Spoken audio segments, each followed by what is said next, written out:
രംഗത്ത് വന്നാൽ നിന്നെ അപമാനവും കൂത്തുകാഴ്ചയുണ്ടെന്ന്. ഇപ്പൊ ആൾക്കാർക്ക് അതൊന്നും അനുഭവിക്കുന്ന താല്പര്യമില്ല. എല്ലാവർക്കും സുഖകരമായി പോകണമെന്ന. അത് നടക്കുകയല്ല. നിന്നയുണ്ട്, അപമാനമുണ്ട്, ആക്ഷേപമുണ്ട്, പരിഹസിക്കും.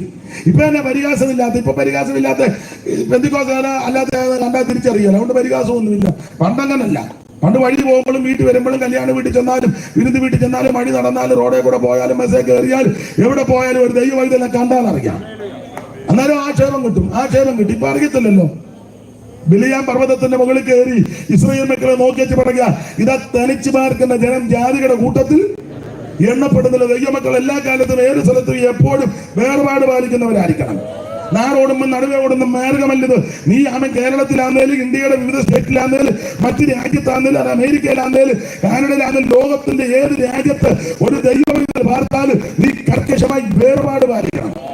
വേർപെട്ട ദൈവമക്കളോട് ഒരു കാര്യം പറയാ, നമ്മുടെ ആരാധനയും സംസാരവും രീതിയും നടപ്പും കൊടുപ്പും ഉടുപ്പും പോക്കും വരവും ഇരിപ്പും ആരാധനയും സംസാരവും ശൈലി എല്ലാം വ്യത്യസ്തമാണ്. അവൾ 3 ലേഖനങ്ങൾ പൗലോസിന്റെ തർജ്ജമ ലേഖനങ്ങളാണ്. 1 ഗലാത്യ ലേഖനം, 2 കൊരിന്ത് ലേഖനം, 3 എബ്രായ ലേഖനം. ഈ 3 ലേഖനങ്ങൾ സാധാരണ പഠിപ്പിക്കുന്നത് പൗലോസിന്റെ തർജ്ജമ ലേഖനങ്ങളാണ്. എന്തുവായി തർജ്ജമ ചെയ്യാന്ന് പറഞ്ഞാൽ പെട്ടെന്ന് മനസ്സിലാകാൻ ഒരുവൻ വഴിവിട്ട് ക്രമം കെട്ട് വ്യവസ്ഥ തെറ്റി പ്രമാണം തെറ്റി പോയാൽ അവനെ തകർത്ത് കളയല്ല, അവനെ അതോടുകൂടെ നശിപ്പിക്കുകയല്ല, അവനെ കാര്യങ്ങൾ പറഞ്ഞ് ബോധ്യപ്പെടുത്തി ശാസിച്ച് ക്രമപ്പെടുത്തി കൊണ്ടുവരണം. അതിനെ തർജ്ജനം ചെയ്യണം. അപ്പൊ തർജ്ജനം ചെയ്യണം എന്നുള്ളത് ദൈവത്തിന്റെ തിരികിതമാണ്. പൗലോസ് തന്നെ ആ കാര്യം പറഞ്ഞിട്ടുണ്ട്. വചനം പ്രസംഗിക്കാം, സമയത്തിലും അസമയത്തിലും ഒരുങ്ങിയിരിക്കാം, സകല ദീർഘക്ഷമയോടും ഉപദേശത്തോടും കൂടെ ശാസിക്കാം. അടുത്ത പദം തർജ്ജനം ചെയ്യുക. അവൾ തർജ്ജനം ചെയ്യണം എന്നുള്ളത് ദൈവവചനത്തിന്റെ വ്യവസ്ഥയാണ്. പൗലോസിന്റെ 3 ലേഖനങ്ങൾ തർജ്ജമ ലേഖനങ്ങളാണ്. ഓർപ്പിച്ചല്ലോ, ഗലാത്യ ലേഖനം, കൊരിന്ത് ലേഖനം, എബ്രായ ലേഖനം. ചെയ്യുന്ന കാര്യങ്ങൾ പറയാം. ഈ 3 ലേഖനം തർജ്ജമ ലേഖനമാകാൻ നാടൻ ഭാഷ പറഞ്ഞ 3 പെശകിന് എതിരെയുള്ള ലേഖനമാണ്. 1 ഉപദേശ പെശക്, 2 ജീവിത പെശക്, 3 വിശ്വാസ പെശക്. വേദപുസ്തകം പഠിക്കുന്ന, ധ്യാനിക്കുന്ന, പഠിപ്പിക്കുന്ന നിങ്ങൾക്ക് ആ കാര്യം മനസ്സിലാകും. 1 ഉപദേശ പെശക്, 2 ജീവിത പെശക്, 3 വിശ്വാസ പെശക്. ഗലാത്യ ലേഖനം ഉപദേശ പെശകിന് എതിരെ എഴുതിയ ലേഖനമാണ്. കൊരിന്ത് ലേഖനം ജീവിത പെശക് കണ്ട് അവരെ കറക്റ്റ് ചെയ്യാൻ എഴുതിയ ലേഖനമാണ് കൊരിന്ത് ലേഖനം. എബ്രായ ലേഖനം വിശ്വാസത്തിൽ പെശക് സംഭവിച്ച എബ്രായ ക്രിസ്ത്യാനികളെ വിശ്വാസത്തിൽ ഉറപ്പിച്ച് നിർത്തുവാൻ എഴുതിയ ലേഖനമാണ് എബ്രായ ലേഖനം. 1-2 കാര്യങ്ങൾ പറഞ്ഞ് നമുക്ക് മുമ്പോട്ട് പോകാം. ഗലാത്യ ലേഖനം ഉപദേശ പെശകിന് എതിരെ എഴുതിയ ലേഖനമാണ്. കാരണം ഗലാത്യ സഭയിലെ ഈ ആവശ്യമില്ലാത്ത ഉപദേശങ്ങളും ദുരുപദേശങ്ങളും ഇതിനകത്ത് വന്ന് കയറി. അത് നുഴഞ്ഞ് വന്ന സഹോദരന്മാർ, അങ്ങനെയുള്ള പദമാണ് കൊടുത്തിരിക്കുന്നത്. 2:4 വായിക്കാം. ഗലാത്യ ലേഖനം 2:4 നമുക്കറിവുള്ള വാക്യം അതൊന്ന് വായിച്ചു. അതോ നുഴഞ്ഞു വന്ന കള്ള സഹോദരന്മാർ നിമിത്തമായിരുന്നു. അവർ നമ്മെ അടിമപ്പെടുത്താതിരിക്കേണ്ടതിന് ക്രിസ്തുയേശുവിൽ നമുക്കുള്ള സ്വാതന്ത്ര്യം ഒറ്റുനോക്കുമ്പോൾ നുഴഞ്ഞു വന്നിരിക്കുന്നു. ഇത് തന്നെ യൂദാ പറഞ്ഞിരിക്കുന്നത്. യൂദാ 3:4 കൂടെ ചേർത്ത് വായിച്ചു. അറിവുള്ള വാക്യമെങ്കിലും ഒന്ന് വായിച്ചു. യൂദാ 3:4 പെട്ടെന്ന്. ഫാനിന്റെ കാറ്റ് കൊണ്ട് താള് നിൽക്കുന്നില്ലെന്ന് എനിക്ക് അറിയാമെങ്കിലും വായിച്ചു. പ്രിയരെ, നമുക്ക് പൊതുവിലുള്ള രക്ഷയെക്കുറിച്ച് നിങ്ങൾക്ക് എഴുതുവാൻ സകല പ്രയത്നവും ചെയ്യെങ്കിലും വിശുദ്ധന്മാർക്ക് ഒരിക്കലായി പരമേൽപ്പിച്ച വിശ്വാസത്തിന് വേണ്ടി പോരാടേണ്ടതിന് പ്രബോധിപ്പിച്ചെടുത്തുവാൻ ആവശ്യമെന്ന് എനിക്ക് തോന്നി. നമ്മുടെ ദൈവത്തിന്റെ കൃപയെ ദുഷ്കാമവൃത്തിക്ക് ഹേതുവാക്കി ഏകനാഥന്റെ നമ്മുടെ രക്ഷിതാവുമാകുന്ന യേശുക്രിസ്തുവിനെ നിഷേധിക്കുന്ന അപക്വതരായ ചില മനുഷ്യർ നുഴഞ്ഞു വന്നിരിക്കുന്നു. അപ്പൊ അവിടെയും കൊടുത്തിരിക്കുന്നത് നുഴഞ്ഞു വന്നിരിക്കുന്നതാണ്.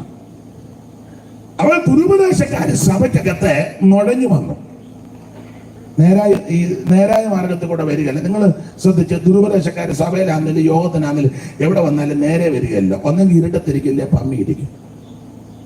സഭയിലാണെങ്കിൽ വന്ന് പുറങ്ങിയിരിക്കും, കൈ വടിക്കല്, പാടുകയില്ല, പ്രാർത്ഥിക്കല്, ഇങ്ങനെ പമ്മി കുറുക്കൻ ഇരിക്കും പോലെ ഇരിക്കും. നുഴഞ്ഞാ വരുന്നത്.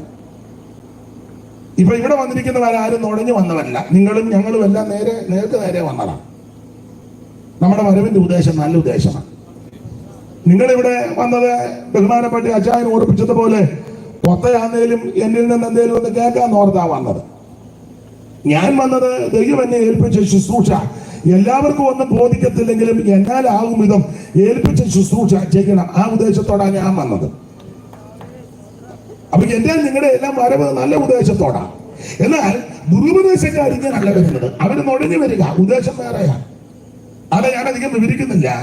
ഇങ്ങനെ ദുരുപദേശക്കാർ വരുമ്പോൾ സഭയ്ക്കകത്ത് പലവിധമായ ഉപദേശങ്ങളുമായിട്ട് വരും. അത് ആ ഭാഗത്തേക്കൊന്നും ഞാൻ ഏകദിന കൺവെൻഷൻ, മിറ്റത്ത് കൺവെൻഷൻ, അത് PIPയുടെ വിശേഷിച്ച ഈ സ്ഥലസഭയുടെ അങ്കണത്തില് പലരും കടന്നു വന്നിരിക്കുന്നത് കൊണ്ട് ആ ഭാഗമൊന്നും വിവരിക്കുന്നില്ല. സഭയ്ക്ക് അകത്തായിരുന്നെങ്കിൽ വേറെ ചില കാര്യങ്ങളോട് പരാമർശിക്കായിരുന്നു. ദൈവത്തിന് മഹത്വം. ഇങ്ങനെ ദുരുപദേശക്കാർ സഭയ്ക്കകത്ത് വരുമ്പോൾ നമ്മുടെ നിലപാട് എന്തായിരിക്കണം? ഒറ്റ വാക്യമായിട്ട് അങ്ങ് വിട്ടേക്കാം. ഗലാത്യലേഖനം 2:4 ഒന്നുകൂടെ വായിച്ച്. ഇങ്ങനെയുള്ള ദുരുപദേശക്കാർ സഭയ്ക്കകത്ത് വരുമ്പോൾ നമ്മുടെ നിലപാട് എങ്ങനെ ആയിരിക്കണം? അതോ നുഴഞ്ഞു വന്ന കള്ള സഹോദരന്മാർ നിമിത്തമായിരുന്നു. അവർ നമ്മെ അടിമപ്പെടുത്തേണ്ടതിന് ക്രിസ്തുവേശുവിൽ നമുക്കുള്ള സ്വാതന്ത്ര്യം ഒറ്റുനോക്കുവാൻ നുഴഞ്ഞു വന്നിരിക്കുന്നു. അടുത്തതാണ് സുവിശേഷത്തിന്റെ സത്യം. സുവിശേഷത്തിന്റെ സത്യം നിങ്ങളോട് കൂടെ നിലനിൽക്കണം. എന്നെ കേൾക്കുന്നവരോട് ഒരു കാര്യം അവിടെ നിന്ന് 2 കാര്യം പറഞ്ഞേച്ചു പോകാം. അവൻ സുവിശേഷത്തിന്റെ സത്യം. ഞാൻ നിങ്ങളെ പറയുക, സത്യമായി തോന്നേ ഉള്ളൂ, അത് സുവിശേഷമാണ്. എന്തുവാ സുവിശേഷം? അവൻ ദാവീദിന്റെ സന്തതിയായി ജനിച്ച് മരിച്ച് അടക്കപ്പെട്ട് ഉയർത്തെഴുന്നേറ്റ യേശു ക്രിസ്തു. അതാ സുവിശേഷം. സുവിശേഷത്തെ കൊണ്ട് മാത്രമേ രക്ഷപ്പെടാൻ പറ്റൂ. സ്തോത്രം. ഈ ക്രൈസ്തവരെന്ന് പറയുന്നവർക്കും എല്ലാവർക്കും സുവിശേഷം ഒന്നും ഇഷ്ടമല്ല. ഇന്ന് ഞങ്ങളുടെ ഒരു വേണ്ടപ്പെട്ടയാള് മരിച്ചപ്പോൾ അവര് സമുദായത്തില്ല. അപ്പോൾ ദൈവദാസന്മാരാകുന്ന ഞങ്ങൾക്ക് അല്പസമയം കൊടുക്കണമെന്ന് വീട്ടുകാര് അവര് നിൽക്കുന്ന സഭയിലെ ചുമതലപ്പെട്ടവരോട് പറഞ്ഞപ്പോൾ അതിന്റെ ചുമതലപ്പെട്ടവര് പറഞ്ഞു, സുവിശേഷം ഒന്നും ഇവിടെ പറഞ്ഞേക്കരുതെന്ന്. എന്നെ ചെയ്യാന് നല്ല ബുദ്ധി ഉണ്ടാകാൻ പ്രാർത്ഥിക്കാം. ഈ പറഞ്ഞ പുള്ളിയുടെ വല്യപ്പൻ ഈ നന്നായി വന്നത് ഈ സുവിശേഷം വന്നത് കൊണ്ടാണ്. അതെ, നിങ്ങളും മിണ്ടുകയല്ല, നിങ്ങളും പുള്ളിയുടെ ഏട്ടനാ. അത് തന്നെ. എടാ, സുവിശേഷം വന്നത് കൊണ്ടാണ് നിന്റെ സ്ഥിതിക്ക് മാറ്റം വന്നത്. ഞാൻ എന്റെ ഭാഷയിൽ പറയും, നേരും ചൊവ്വനും തുണി കൊടുക്കാൻ പഠിപ്പിച്ചത് സുവിശേഷം വന്നതുകൊണ്ടാണ്. 2 അക്ഷരം കൂട്ടി വായിക്കാനിട ഈ വഴി കൂടെ മാന്യമായിട്ട് യോഗ്യമായിട്ട് നടക്കാനിടയായത് സുവിശേഷം വന്നതുകൊണ്ടാണ്. എന്റെ ഭാഷയിൽ പറയുക, ആൾക്കാരോട് മാന്യമായിട്ട് ഇടപെടാൻ പഠിച്ചത് സുവിശേഷം വന്നത് കൊണ്ടാണ്. ദൈവത്തിന് മഹത്വം. സുവിശേഷമാണ് അവൻ നമ്മെ രക്ഷപ്പെടുത്തുന്നത്. സുവിശേഷം ഒരു വിഭാഗക്കാരുടെ കുത്തകയല്ല, സകല മനുഷ്യർക്കും ആവശ്യമാണ് സുവിശേഷം. മറ്റൊരുത്തനും രക്ഷയില്ല. നാം രക്ഷിക്കപ്പെടുവാൻ ആകാശത്തിന് കീഴിൽ മനുഷ്യരുടെ ഇടയിൽ നൽകപ്പെട്ട ഒരേ ഒരു നാമം, അത് യേശു ക്രിസ്തുവിന്റെ പരിശുദ്ധ നാമം. അതാണ് സുവിശേഷം. ദൈവത്തിന് മഹത്വം. ചത്ത് അടിഞ്ഞ് മണ്ണോട് ചേർന്ന മാർഗമല്ല, ഇന്നും ഉയർത്ത് ജീവിക്കുന്ന മാർഗമാണ്. ദൈവത്തിന് മഹത്വം. സുവിശേഷം ഏത് വീട്ടിൽ വന്നിട്ടുണ്ടോ ആ വീടിന്റെ മുഖച്ചായ്ക്ക് മാറ്റം വന്നിട്ടുണ്ട്. സുവിശേഷം ഏത് വ്യക്തി ഏറ്റെടുത്തോ ആ വ്യക്തിയുടെ ജീവിതത്തിനും സ്വഭാവത്തിനും വ്യത്യാസം വന്നിട്ടുണ്ട്. സുവിശേഷം ഏത് ദേശത്ത് ഉയർത്തപ്പെടുമ്പോ ദേശത്തിന്റെ മുഖച്ചായ മാറിയിട്ടുണ്ട്. സുവിശേഷം ഏത് രാജ്യത്തെത്തിയിട്ടുണ്ടോ ആ രാജ്യത്തിന്റെ മട്ടും ഭാവവും മാറിയിട്ടുണ്ട്.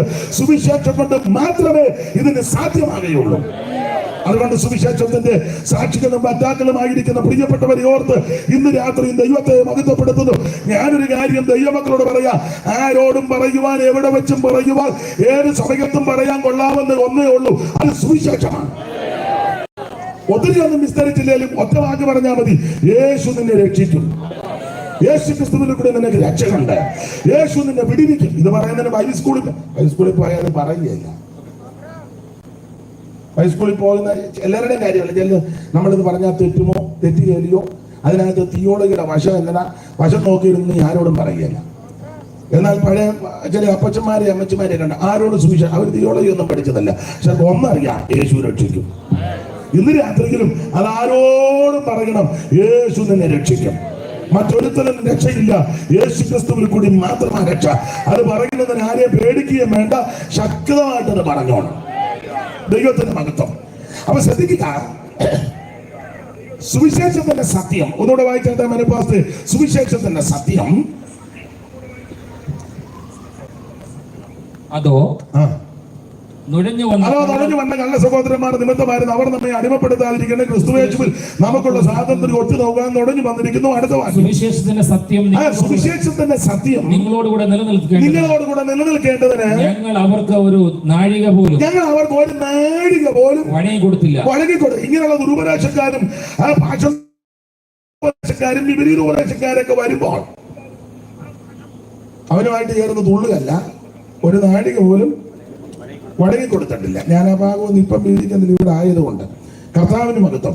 അവൻ ദുരുപദേശത്തിനെതിരെയാണ്, ഉപദേശ പിശകിനെതിരെയാണ് ഗലാത്യലേഖനം പൗലോസ് എഴുതിയിരിക്കുന്നത്.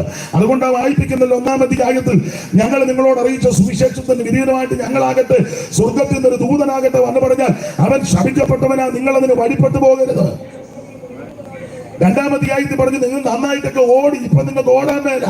3-ാം അധ്യായത്തിൽ പറയുക ക്രിസ്തുയേശുവിനെ ഇത്ര തിട്ടമായി വ്യക്തമായി ആമെ കാണിച്ചിരിക്കുക, വരച്ചു കാട്ടിക്ക് നിങ്ങളെ ആരാ ക്ഷുദ്രം ചെയ്ത് മയക്കുന്നത്.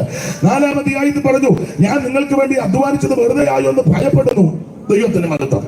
ഇങ്ങനെ ഓരോ അധ്യായത്തിലും കർക്കശമായിട്ട് ഇവരെ തർജ്ജനം ചെയ്ത് ഇവര് ശരിയായ ഉപദേശം പഠിപ്പിക്കും. അതാ ഗലാത്യ ലേഖനം. കൊരിന്ത് ലേഖനം ജീവിത പിശകിനെതിരെ എഴുതിയ ലേഖനമാണ്. നിങ്ങൾക്കറിയാം കൊരിന്ത് ലേഖനം 1-ാം ലേഖനം 16 അധ്യായമുണ്ട്. ഞാനെപ്പോഴും പറയും ഓരോ അധ്യായത്തിലും ഓരോ വിഷയമാണ്.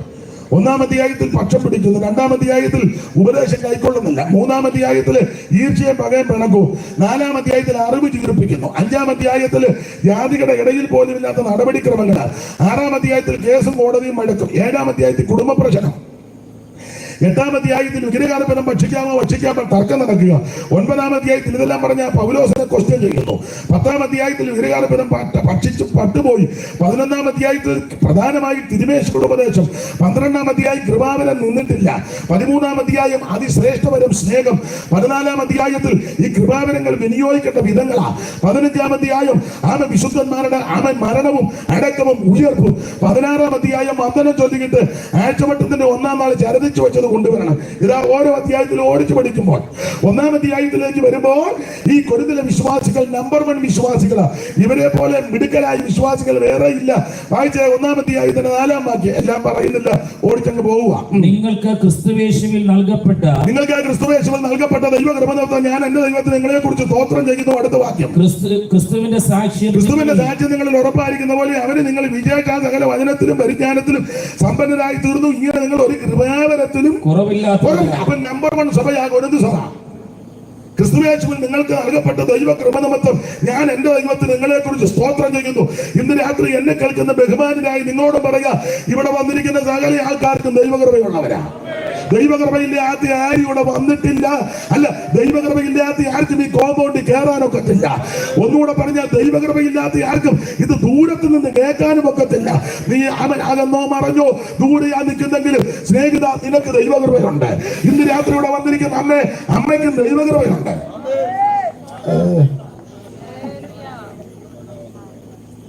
ഉണ്ടെന്ന് അതൊക്കെ പിന്നെയും സംശയമാണ്. കൃപയുള്ളത് കൊണ്ടല്ലേ ഇതിനകത്ത് വന്നേ. ഇവിടെ ഇരിക്കുന്ന എല്ലാവർക്കും ദൈവകൃപയുണ്ട്, ഓരോരുത്തർക്കും കൃപയുണ്ട്. അത് ഉള്ളത് കൊണ്ടാണ് ഈ കോമ്പൗണ്ട് നമ്മൾ വന്നിരിക്കുന്നത്. അതുകൊണ്ട് നിരാശപ്പെട്ടു പോകരുത്. ദൈവം നിങ്ങളെ സ്നേഹിക്കുന്നു. ദൈവത്തിന്റെ മഹത്വം. അവൻ നിങ്ങൾക്ക് ക്രിസ്തുയേശുവിൽ നൽകപ്പെട്ട ദൈവകൃപ നിമിത്തം ഒന്നല്ലെങ്കിൽ മറ്റൊരു കൃപ ഇവിടെ ഇരിക്കുന്ന എല്ലാവർക്കും ഉണ്ട്. ഈ വെള്ളമെടുത്ത് തരുന്ന ഒരു കൃപയാ, വാക്യം വായിക്കുന്ന ഒരു ദൈവകൃപയാ, പാട്ട് പാടുന്ന ഒരു ദൈവകൃപയാ, സഭയെ അടിക്കുന്നെങ്കിൽ അതൊരു ദൈവകൃപയാ, കസേരയൊക്കെ ഇടുകയും മടക്കി വെക്കുക അതൊരു ദൈവകൃപയാ. യോഗം കഴിഞ്ഞ് പോകുന്നത് കൃപയാ, പക്ഷെ കസേര മടക്കി വെച്ചുകൂടെ പോകുന്നത് അതും ഒരു കൃപയാ. മടക്കണ്ട എടുത്ത് വെച്ചാൽ മതി, വീട്ടിൽ കൊണ്ടുപോകരുതെന്നേ ഉള്ളൂ. കൊണ്ടൊരാളോട് സ്വോത്രാഴ്ച എടുക്കാൻ പറഞ്ഞ പുള്ളി അത് എടുത്തോണ്ട് അങ്ങ് പോയി. എടുക്കാനല്ലേ പറഞ്ഞേ. അപ്പൊ ഒരു കാര്യം പറയാം, ഇവിടെ ഇരിക്കുന്ന എല്ലാവർക്കും ദൈവകൃപയുണ്ട്. ദൈവകൃപയില്ലാത്ത ആരും ഇവിടെ വന്നിട്ടില്ല. അതായത് വിവരിക്കുന്നില്ല. ക്രിസ്തുയേശുവിൽ നിങ്ങൾക്ക് നൽകപ്പെട്ട ദൈവകൃപ നിമിത്തം ഞാൻ എന്റെ ദൈവത്തിന് നിങ്ങളെ കുറിച്ച് എപ്പോഴും സ്തോത്രം ചെയ്യും. അടുത്തത് ക്രിസ്തുവിന്റെ സാക്ഷ്യം നിങ്ങളിൽ ക്രിസ്തുവിന്റെ സാക്ഷ്യം നിങ്ങളിൽ ഉറപ്പായിരിക്കുന്നത്. ഇവര് സാക്ഷ്യമുള്ളവരാ, സാക്ഷി പറയുന്നവരാ. സാക്ഷി പറയാൻ കൊടുത്താൽ നന്നായിട്ട് പറയും. അത് നമ്മുടെ ഇടയിൽ ഉണ്ടല്ലോ, നന്നായിട്ട് പറയും. ചിലര് അതിശയോക്തിയൊക്കെ പറയുന്ന ആൾക്കാരുണ്ട്. വേറെ പുസ്തകത്തിലൊരു ഭാഷ പറഞ്ഞാൽ വമ്പ് പറയുന്നവരുണ്ട്. ചിലപ്പോൾ ഒരു ചെറിയ പനി വന്നതാ, എന്നാലും സാക്ഷി പറയുമ്പോൾ കഴിഞ്ഞ ആഴ്ച ഞാൻ ചത്തുപോകുമെന്ന് ഉമ്മായിരുന്നു വമ്പ് പറയാ. ഞാൻ പൊങ്ങുമെന്ന് വിചാരിച്ചതേ വമ്പ് പറയുക. ഞാൻ ഒത്തിരി കാര്യങ്ങൾ അത് നിന്ന് പറയാനുണ്ടെന്ന് ഞാൻ ഇപ്പൊ പറയുന്നില്ല. വമ്പ് പറയരുത്, സത്യമേ പറയാവൂ, ഉള്ളതേ പറയാവൂ. ദൈവത്തിന് മഹത്വം. അതെ, ആ ഭാഗം വിടുക. അപ്പോൾ ക്രിസ്തുവിന്റെ സാക്ഷ്യം നിങ്ങളിൽ ഉറപ്പായി. ഇവര് സാക്ഷ്യമുള്ളവരാ, സാക്ഷി പറയും, നന്നായിട്ട് സാക്ഷി പറയും, സാക്ഷ്യം പ്രസ്താവിക്കാൻ മിടുക്കരുമാ. സാക്ഷ്യം നിങ്ങളിൽ ഉറപ്പായിരിക്കുന്നത് പോലെ അവനിൽ നിങ്ങൾ സകലത്തിലും വിശേഷാൽ, അവന് നിങ്ങൾ സകലത്തിലും വിശേഷാൽ, ഇവരെല്ലാത്തിലും മുൻപറിയില്ല, വിശേഷാൽ സകല വചനത്തിലും. ഇവര് ഭയങ്കര വചനതിട്ടമുള്ളവരാ, പരിജ്ഞാനമുള്ളവരാ. പൊരുത് വിശ്വാസികൾ വചനത്തിലൊക്കെ നല്ല തിട്ടമാണ്. അതുകൊണ്ട് വേദപുസ്തകം പോലും കൊണ്ടുവരികയില്ല. കാരണം വചനത്തിൽ നല്ല തിട്ടമുണ്ട്. ഇനി കൊണ്ടുവന്ന ആട്ട് തുറക്കുകയില്ല. എനിക്ക് അങ്ങനെയുള്ളവരെ ഇഷ്ടമാണ്. തിട്ടമുണ്ടല്ലോ. ഒന്നാമത്തെ കാര്യം, ഇത് കൊണ്ടുവരികയല്ല, കൊണ്ടുവന്ന ആട്ട് തുറക്കുകയില്ല. കുറ്റമല്ല പറഞ്ഞ നല്ല തിട്ടമാണ്. അപ്പോൾ മാത്രമല്ല പരിജ്ഞാനം, നല്ല പരിജ്ഞാനം. അങ്ങനല്ലേ എഴുതിയേക്കുന്നത് മണിപ്പാസ്റ്റേ? അവന് നിങ്ങൾ വിശേഷാൽ വചനത്തിലൊക്കെ ഉപദേശമാര് കുറുവാക്യം വായിക്കും മാറുക. ഇന്ന് ഏതൊക്കെ മേഖലയിൽ കൂടെ പോകുമെന്ന്. പണ്ട് കുറത്തിയാട് ചെന്നപ്പം എന്നോട് നേരത്തെ ഒരാൾ പറഞ്ഞു, അച്ഛാ അവിടെ നന്നായിട്ട് വചനത്തിട്ടുള്ള അമ്മാമ്മമാരുണ്ട്, അമ്മച്ചിമാരും ഒക്കെ ഉണ്ട്. നമ്മളൊരു വാക്യം വായിക്കുമ്പോഴേ അവർ അടുത്ത വാക്യം എടുത്ത് വെക്കും, നമ്മൾ എന്നെ പ്രസംഗിക്കുന്നെന്ന്. അപ്പൊ ഇത് പറഞ്ഞാ എന്നെ വിട്ടത്. ഞാനും അപ്പൊ പേടിച്ച അവിടെ ചെന്നപ്പോ സൂക്ഷം അതുപോലെ മുന്നരെ കമ്പിയെ മുണ്ടിയിരിക്കും പോലെ രംഗട്ടെണ്ണം. അപ്പൊ ഞാന് ഇങ്ങനെ നോക്കി ഒരു കുറുവാക്യം വായിച്ചപ്പോഴേ ഈ വിരലുകളെല്ലാം കൂടെ വേദപുസ്തകത്തിനിടയിൽ കയറുന്ന കണ്ട്. അപ്പൊ അവർക്ക് മനസ്സിലായി ഞാൻ ഇന്ന് നല്ല തിട്ടമാണ്. പിന്നെ ഞാന് വാക്യം വായിച്ചെങ്കിലും വേറെ റൂട്ടിൽ കൂടെ പോയി. അല്ല, പിന്നെ വിരൽ അവിടെ നിന്ന് മാറ്റേണ്ടി വന്നു. അല്ല, എനിക്കവരെ ബഹുമാനമാണ്. വചനത്തിൽ തിട്ടമുണ്ട്. സ്തോത്രം. അങ്ങനെയുള്ളവർ സഭയ്ക്കകത്തുള്ളത് നല്ലതാണ്. വചനത്തിൽ നല്ല തിട്ടമുള്ളവർ സഭയ്ക്കകത്തുണ്ടെങ്കിൽ ഞാൻ എന്റെ കാര്യം പറയാം. ഞങ്ങൾ ഉപദേശമാരും വിഡിത്തം ഒന്നും വിളിച്ച് പറയുകയില്ല. കുറച്ചൊക്കെ സൂക്ഷിച്ച്, പിന്നെ അത് നല്ലതല്ലേ. വചനത്തിൽ തിട്ടം വേണം. അല്ലെ പിന്നെ പണ്ട് പ്രസംഗിച്ചതുപോലെ ഉപദേശം വായിച്ചു, അഹരോന്റെ തളർത്ത വടികെന്ന വായിച്ചു കൊടുത്തു. അഹരോന്റെ തളർത്ത തടി. പുള്ളിക്കും വലിയ തിട്ടമില്ല. പുള്ളി ഉടനെ തടിയെ പറ്റി പ്രസംഗിച്ചു. പുള്ളി നോക്കുന്നില്ലല്ലോ. അതെ, തടി, അഹരോന്റെ തളർത്ത തടി. തടിക്ക് കാതലുണ്ട്, വെള്ളമുണ്ട്. ആ തടി പല കാര്യത്തിലുണ്ട്. ഇതെല്ലാം നല്ല ഗംഭീരം പ്രസംഗം. അത് ചാതുര്യമാണ്. പ്രസംഗം കഴിഞ്ഞപ്പം വേറൊരു അപ്പച്ചൻ വന്ന് ചോദിച്ചു, പാസ്റ്റേ തടിയെന്നല്ലല്ലോ അഹരോന്റെ വടിയെന്നല്ലേ എഴുതിയ പുള്ളിക്ക് വെട്ടിനാട്ട. പിന്നെ ഉപദേശമാരും എടുക്കന്മാരാ. അങ്ങനെ പുള്ളി അപ്പച്ച തടിയിൽ നിന്നല്ലോ വടി ഉണ്ടാകുന്നത്, അല്ല വടിയിൽ നിന്ന് തടിയല്ലല്ലോ. രക്ഷപ്പെടുക. അപ്പൊ ഒരു കാര്യം പറയാ, വചനത്തിൽ തിട്ടമുള്ളവര് വേണം. അപ്പൊ ഈ കൊരിന്ത്യർ വിശ്വാസികള് അവൻ വചനത്തിൽ നല്ല തിട്ടമുള്ളവരാ. അവന് നിങ്ങൾ വിശേഷാൽ സകല വചനത്തിലും, പിന്നെ സകല പരിജ്ഞാനം, നല്ല പരിജ്ഞാനമുള്ള വിശ്വാസികളാ കൊരിന്ത്യർ വിശ്വാസികള്. അതുകൊണ്ട് യോഗത്തിന് വന്നാൽ കൈയടിക്കോ, പാടുകയോ, പ്രാർത്ഥിക്കോ, ദൈവത്തെ സ്തുതിക്കോ ഒന്നും ഇങ്ങനെ പരിജ്ഞാനത്തോടെ ഇരുന്നോളും. നമ്മൾ കണ്ടിട്ടില്ലേ, ചിലർ അനങ്ങത്തില്ലല്ലോ. നമ്മളേക്ക് പരിജ്ഞാനമുള്ള ആളാണ്. അവിടെ ബേബി കിടന്ന് അരയ്ക്കും, ബേബിക്ക് പരിജ്ഞാനമൊന്നുമില്ലല്ലോ. അങ്ങനെയുള്ള ചില ചിന്തകളും ഒക്കെ ഉണ്ട്. അപ്പൊ ഇവര് വചനത്തിൽ നല്ല തിട്ടം, നല്ല പരിജ്ഞാനമുള്ളവർ. അടുത്ത വാക്യം, പിന്നെ പരിജ്ഞാനത്തിൽ സമ്പന്നനായി തീർന്നു. ഇങ്ങനെ നിങ്ങൾ ഒരു കൃപാവരത്തിലും കുറവില്ലാത്ത നമ്പർ 1 വിശ്വാസികളാ കൊരിന്ത്യർ വിശ്വാസികൾ. ഒന്നാമത്തെ ആയത്തിൽ വളരെ ശ്ലാഘനീയമായ നിലയിൽ അഭിനന്ദിച്ചല്ലേ അപ്രീഷിയേറ്റ് ചെയ്ത് ഇവരെ പൗലോസ് ഉയർത്തുകയാ. എന്നാൽ രണ്ടാമത്തെ ആയത്തിൽ ഒരു വാക്യമുണ്ട്, ആത്മാവ് സകലത്തെയും ദൈവത്തിന്റെ ആഴം അറിയുമെന്ന്. 2:9 വായിച്ചേ, 2:9, 10 പെട്ടെന്ന്. നമുക്കോ ദൈവം തന്റെ ആത്മാവിനാൽ വെളിപ്പെടുത്തിയിരിക്കുന്നു. 9, 10. ആത്മാവ് സകലത്തെയും 9 മുതൽ വായിച്ചു. ദൈവം തന്നെ സ്നേഹിക്കുന്നവർക്ക് ഒരുക്കിയിട്ടുള്ളത് കണ്ണ് കണ്ടിട്ടില്ല, ചെവി കേട്ടില്ല, മനുഷ്യന്റെ ഹൃദയത്തിൽ തോന്നിയിട്ടില്ല എന്ന് എഴുതിയിരിക്കുന്നത് പോലെ തന്നെ നമുക്കോ ദൈവം തന്റെ ആത്മാവിനാൽ വെളിപ്പെടുത്തിയിരിക്കുന്നു. ആത്മാവ് സകലത്തെയും ദൈവത്തിന്റെ ആഴങ്ങളെയും ആത്മാവ് സകലത്തെയും ദൈവത്തിന്റെ ആഴമറിയും. ഇന്ന് രാത്രി നിങ്ങൾക്കാർക്കും എന്നെ അറിയത്തില്ല, എനിക്ക് നിങ്ങളെ എല്ലാവരും അറിയത്തില്ല, പക്ഷെ എന്നെയും നിങ്ങളെയും അറിയുന്ന പരിശുദ്ധാത്മാവ് ഇന്ന് രാത്രിയോടെ വ്യാപരിക്കുന്നുണ്ട്. മനോവേദനയോടെ വന്നവർ ഇതിനകത്ത് കാണും, കടഭാരത്താൽ വലയുന്നവർ ഇതിനകത്ത് കാണും, രോഗപീഠകൾ വലയുന്നവർ ഇതിനകത്ത് കാണും, കുടുംബത്തിൽ പ്രശ്നമുള്ളവർ ഇതിനകത്ത് കാണും, ആത്മഹത്യക്കായി ഒരുങ്ങിയിരിക്കുന്നവർ ചിന്തിക്കുന്നവർ ചിലപ്പോൾ ഇതിനകത്ത് കാണും, കുടുംബത്തിൽ സ്വസ്ഥതയില്ലാതെ നാട് വിട്ട് വീട് വിട്ട് പോകാമെന്ന് ചിന്തിച്ച് അവശരായിട്ടിരിക്കുന്നവർ ഇതിനകത്ത് കാണും, ആരോടും പറയാത്ത തിങ്ങി നിൽക്കുന്ന വേദനയുമായി ഇന്ന് രാത്രി എന്നെ കേൾക്കുന്നവര് ഈ ഗ്രൗണ്ടിൽ വന്ന് കാണും. പക്ഷേ നിന്നെ നല്ലതുപോലെ അറിയുന്ന ഒരു ദൈവമുണ്ട്. അവൻ നിന്റെ ഹൃദയത്തിലെ ചിന്തകളും ഇച്ഛകളും നിലവുകളും അറിയുന്ന ഒരു ദൈവമുണ്ട്. ഇന്ന് രാത്രി യേശു നിന്നെ സ്നേഹിക്കുന്നു. വിടുവിക്കുവാനും രക്ഷിക്കുവാനും കഴിവുള്ളവനാ ദൈവം. ആത്മാവ് സകലത്തെയും ദൈവത്തിന്റെ ആഴങ്ങളെയും മനുഷ്യനുള്ളത് അവനിലല്ല. മനുഷ്യ വിവരിക്കുന്നില്ല. ആത്മാവ് സകലത്തെയും അറിയും കേട്ടോ. അപ്പൊ ഒന്നാം അധ്യായത്തിൽ ശ്ലാഘനീയമായ നിലയിൽ ഇവരെ അഭിനന്ദിച്ചു പറഞ്ഞു. പക്ഷെ രണ്ടാം അധ്യായത്തിൽ ആത്മാവ് ആഴമല്ല അറിഞ്ഞു. ആഴം പറഞ്ഞ ആത്മാവ് മൂന്നാം അധ്യായത്തിൽ ഇവരോട് പറഞ്ഞത് 3:1 വായിച്ചേ. 3:1. എന്നാൽ സഹോദരന്മാരെ നിങ്ങൾക്ക് എനിക്ക് എന്നാൽ സഹോദരന്മാരെ നിങ്ങളോട് എനിക്ക് ആത്മികന്മാരിടുന്നത് പോലെ ജഡീകന്മാരിടുന്നത് പോലെ ക്രിസ്തുവിൽ ശിശുക്കൾ അവരുടെ അത്രയെ സംസാരിപ്പാൻ കഴിയുള്ളൂ. അപ്പൊ ശ്രദ്ധിക്കുക, ഒന്നാം അധ്യായത്തിൽ ഇവരെ ശ്ലാഘനീയമായ നിലയിൽ സംസാരിച്ചു. രണ്ടാം അധ്യായത്തിൽ ആഴമല്ല ആത്മാവ് പറഞ്ഞു. അറിഞ്ഞ ആത്മാവ് 3:1 പറയുക, ഒരു കൃപാവരത്തിനും കുറവില്ല, നിങ്ങള് മിടുക്കരാ, പക്ഷെ നിങ്ങളോട് ആത്മീകരോട് സംസാരിക്കുന്നത് പോലെ സംസാരിക്കാൻ ഒക്കുന്നില്ല. പൊതുവിൽ ഇത് പറയേണ്ടതല്ലെങ്കിലും സന്ദർഭം വന്നുകൊണ്ട് പറയാം. ഞാനിപ്പോ പൊതുവെ പറയും, പാസ്റ്റർ അതൊന്നും ഇപ്പൊ പൊതുവെ പറയേണ്ട കാര്യമല്ലായിരുന്നു, എന്തിനാണൊക്കെ പറഞ്ഞത് ചിലർക്കൊരു ചിന്ത വരും. എന്നാലും പറയാതിരിക്കാനൊക്കത്തില്ല. ചിലർ പ്രാർത്ഥിക്കുക, ആരാധിക്കുക, മറുഭാഷ പറയുകയും വെളിപ്പാടും ദർശനവും ഒക്കെ കാണുന്ന ആൾക്കാരുണ്ട്. എന്നാൽ അവരെ പറ്റി ചെല്ലു പറയും, പുള്ളിക്കാരി പ്രാർത്ഥിക്കുകയൊക്കെ ചെയ്യും, പക്ഷെ സംസാരിക്കുന്ന വളരെ അത് തന്നെ ഇവിടെ പറഞ്ഞു. അച്ചായൻ സഭയുടെ നെടുന്തൂണ, മിടുക്കനാ, ഭയങ്കര പ്രാർത്ഥനയാ, പക്ഷെ പുള്ളിയോട് സംസാരിക്കുന്ന വളരെ സൂക്ഷിച്ചു വേണം. അത് തന്നെ ഇവിടെ പറഞ്ഞത്. അപ്പൊ ഇവിടെയോടെ ആത്മീയരോട് സംസാരിക്കുന്നത് പോലെ സംസാരിക്കാൻ പറ്റുന്നില്ല. അതിന്റെ കാരണം 3:3 നിങ്ങളുടെ ഇടയിൽ ഈർഷ്യയും പിണക്കവും ഇരിക്കെ നിങ്ങൾ ജഡീകന്മാർ. അപ്പൊ ശ്രദ്ധിക്കുക, നിങ്ങളുടെ ഇടയിൽ ഈർഷ്യയും പിണക്കവും ഞാൻ വിവരിക്കുന്നില്ല ഒന്നും. ഒന്നാം അധ്യായത്തിൽ കൃപാവരമല്ല ഉണ്ട്, പക്ഷെ രണ്ടാം അധ്യായത്തിൽ ആത്മാവ് ആഴമല്ല അറിഞ്ഞു. അറിഞ്ഞേച്ച് പറഞ്ഞു നിങ്ങളോട് ആത്മീയരോട് സംസാരിക്കുന്ന പോലെ സംസാരിക്കാൻ പറ്റുന്നില്ല. കാരണം നിങ്ങളുടെ ഇടയിൽ ഈർഷ്യയും പിണക്കവും ഇരിക്കുന്നു. 4-ാം അധ്യായത്തിൽ വരുമ്പോൾ അറിവ് ചീർപ്പിക്കുന്നു. ഏതാണ്ടൊക്കെ അറിയാന്നുള്ള ചിന്ത അത് നമുക്കൊക്കെ പലർക്കും ഉണ്ട്. അങ്ങനെ എന്നെ പോലെ അറിവുള്ള ആളിപ്പോ ഇല്ല, എനിക്കാണ് ഉള്ളതിരിപ്പം നല്ല അറിവ്, ഞാനാണ് മിടുക്കൻ. ഇതൊക്കെ നമുക്ക് അങ്ങനെ ചിന്തകൾ ഉണ്ടാകും. എന്നാൽ എൻ്റെ അനുഭവത്തിൽ ഞാൻ എപ്പോഴും പറയും, നിങ്ങൾക്കും അറിയാം, ഈ വേദപുസ്തകം പഠിക്കുന്നതോറും ഒരു കാര്യം എനിക്ക് ബോധ്യപ്പെട്ടു, ഒന്നും അറിയത്തില്ലെന്നുള്ളത്.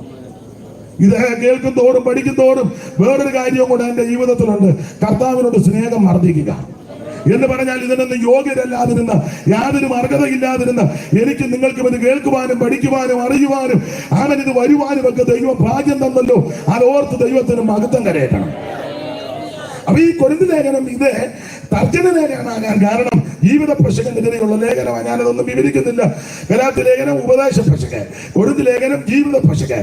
നമ്മൾ എബ്രായ ലേഖനം 10-ാം അധ്യായത്തിന്റെ 32 മുതലാണ് വായിച്ചത്. ഓർപ്പിച്ചല്ലോ, എബ്രായ ലേഖനം ഈ വിശ്വാസത്തിൽ പെശക് സംഭവിച്ച എബ്രായ ക്രിസ്ത്യാനികളെ വിശ്വാസത്തിൽ ഉറപ്പിച്ച് നിർത്താൻ എഴുതിയ ലേഖനമാണ് എബ്രായ ലേഖനം. നിങ്ങൾക്കറിയാം, എബ്രായ ക്രിസ്ത്യാനികളെ പറ്റി പഠിക്കുമ്പോൾ ഇവര് എബ്രായ വിശ്വാസം യഹൂദ മതം വിട്ട് ഈ മാർഗത്തിൽ വന്നതാണ്. ഞാൻ പ്രാരംഭത്തിൽ ഓർപ്പിച്ചു, ഈ ലേഖനം പൗലോസിനാൽ എഴുതപ്പെട്ട ലേഖനമാണ്. ഇത് പൗലോസ് അല്ല എഴുതിയതെന്ന് വാദിക്കുന്ന, ശഠിക്കുന്ന, അത് സ്ഥാപിക്കാൻ തുനിയുന്ന ധാരാളം ആൾക്കാരുണ്ട്. ആ ഭാഗത്തേക്ക് പോകുന്നില്ല. എന്നാൽ എബ്രായ ലേഖനം നന്നായി പഠിക്കുന്ന, ധ്യാനിക്കുന്ന ഒരു വേദപണ്ഡിതാവിന് മനസ്സിലാകും ഇത് പൗലോസിനാൽ എഴുതപ്പെട്ട ലേഖനമാണ്. കാരണം ന്യായപ്രമാണത്തെ പറ്റി അഗാധ പാണ്ഡിത്യമില്ലാത്ത ഒരുവന് ഈ ലേഖനം എഴുതുവാൻ അസാധ്യമാണ്. അങ്ങനെയെങ്കിൽ ഹില്ലേലിന്റെ കൊച്ചുമകനാകുന്ന ഗമാലിയലിന്റെ പാദപീഠത്തിലിരുന്ന് ന്യായപ്രമാണത്തിന്റെ എല്ലാ വസ്തുതകളും നന്നായി പഠിച്ച ധന്യനായ പൗലോസിനാൽ എഴുതപ്പെട്ട ലേഖനമാണ് എബ്രായ ലേഖനം. ഈ എബ്രായ ലേഖനത്തിലെ പ്രതിപാദ്യ വിഷയം അവൻ ഏറെ നല്ലത് എന്നുള്ള വിഷയമാണ്. ഇതിലെ പ്രതിപാദ്യ പുരുഷൻ എല്ലാവരിലും ശ്രേഷ്ഠനാകുന്ന നസറേയനാകുന്ന യേശു ക്രിസ്തു. Praise the Lord. എബ്രായ ലേഖനത്തിലെ പ്രതിപാദ്യ പുരുഷൻ സകലത്തിലും എല്ലാത്തിലും ശ്രേഷ്ഠനാകുന്ന നസറായനാകുന്ന യേശു ക്രിസ്തു. ഓരോ അധ്യായത്തിലും പൗലോസ് തെളിയിക്കുക യേശു ക്രിസ്തുവാണ് സകലത്തിലും ശ്രേഷ്ഠൻ. നിങ്ങൾക്കറിയാം, അവൻ 1-ാം അധ്യായം മുതൽ അങ്ങോട്ട് പഠിച്ചാൽ, 1, അവൻ യേശു ക്രിസ്തു അവൻ ദൂതന്മാരെക്കാൾ ശ്രേഷ്ഠൻ. 2, യേശു ക്രിസ്തു അപ്പോസ്തലന്മാരെക്കാൾ ശ്രേഷ്ഠൻ.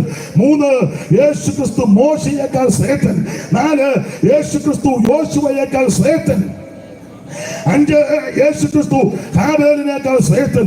6, യേശു ക്രിസ്തു പുരോഹിതന്മാരെക്കാൾ ശ്രേഷ്ഠൻ. യേശു ക്രിസ്തു അവനെ മഹാപുരോഹിതനേക്കാൾ ശ്രേഷ്ഠൻ. യേശു ക്രിസ്തു മൽക്കീസേദെക്കിനേക്കാൾ ശ്രേഷ്ഠൻ. യേശു ക്രിസ്തു സ്വർഗത്തേക്കാൾ ശ്രേഷ്ഠൻ. ഇന്ന് രാത്രി എല്ലാവരും ശ്രേഷ്ഠനാകുന്ന നസറയനാകുന്ന യേശു ഈ രാത്രി നമ്മുടെ നടുവിലുണ്ട്. മോശയേക്കാൾ വലിയവൻ, ശലോമോനേക്കാൾ വലിയവൻ, ദൈവാലയത്തെക്കാൾ വലിയവൻ, സ്വർഗത്തേക്കാൾ വലിയവനാകുന്ന യേശു ഇന്ന് രാത്രി നമ്മുടെ നടുവിൽ വന്നിട്ടുണ്ട്. മാറത്ത് പൊങ്കച്ച കെട്ടിയവനായി, ചുട്ടുപഴിപ്പിച്ച വെള്ളോടിന് സദൃശമുള്ള പ്രാണമുള്ളവനായി, 7 നക്ഷത്രം വല്ലങ്കിൽ പിടിച്ച് നിലവിളക്കുന്ന നടിയിൽ വെളിയങ്ക് ധരിച്ച് നടകൊള്ളുന്ന നസറായൻ ഇന്ന് രാത്രി ഇവിടെ വന്നിട്ടുണ്ട്. അനുഭവിക്കുന്ന ദൈവമക്കളെ ഓർത്ത് ഇന്ന് രാത്രി ദൈവത്തെ സ്തുതിക്കുന്നു. എല്ലാവരും ശ്രേഷ്ഠനാകുന്ന ഉന്നതനാകുന്ന നസറയനാകുന്ന യേശു ക്രിസ്തു. ഉന്നത ദൈവ നന്ദനുണ്ടെങ്കിൽ വന്നിതു കന്യകാതനായി. ഉന്നത ദൈവ നന്ദനുണ്ടെങ്കിൽ വന്നിതു കന്യകാതനായി. ഇന്നോളം വരാൻ വന്നിതുപോൽ അന്നവതാരം നിസ്തുലം. ഇന്നോളം വരാൻ വന്നിതുപോൽ അന്നവതാരം നിസ്തുലം. കല്ലുചകലേശം കാണുന്നില്ലേ മനുജനിലെന്നുരജയിതുക. കല്ലുചകലേശം കാണുന്നില്ലേ മരണമതിന്ദിയരുടിയതികനെ പ്രതിമാസം ഭൂമിയത്ഭുതം. മരണമതിന്ദിയരുടിയതികനെ പ്രതിമാസം ഭൂമിയത്ഭുതം. എന്തോരത്ഭുത പുരുഷൻ ക്രിസ്തു എന്റെ മഹിമാനിസ്തുലം. എന്തോരത്ഭുത പുരുഷൻ ക്രിസ്തു എന്റെ മഹിമാനിസ്തുലം. ഉരുടർ കണ്ടു ഇരുടർ വിളങ്ങു ശാന്തത കണ്ടു സാഗരം. ഉരുടർ കണ്ടു ഇരുടർ വിളങ്ങു സാഗരം സാഗരം. കൊണ്ടും ബഹുജനമുണ്ടും ഉയർന്നുണ്ടും കൊണ്ടും ബഹുജനമുണ്ടും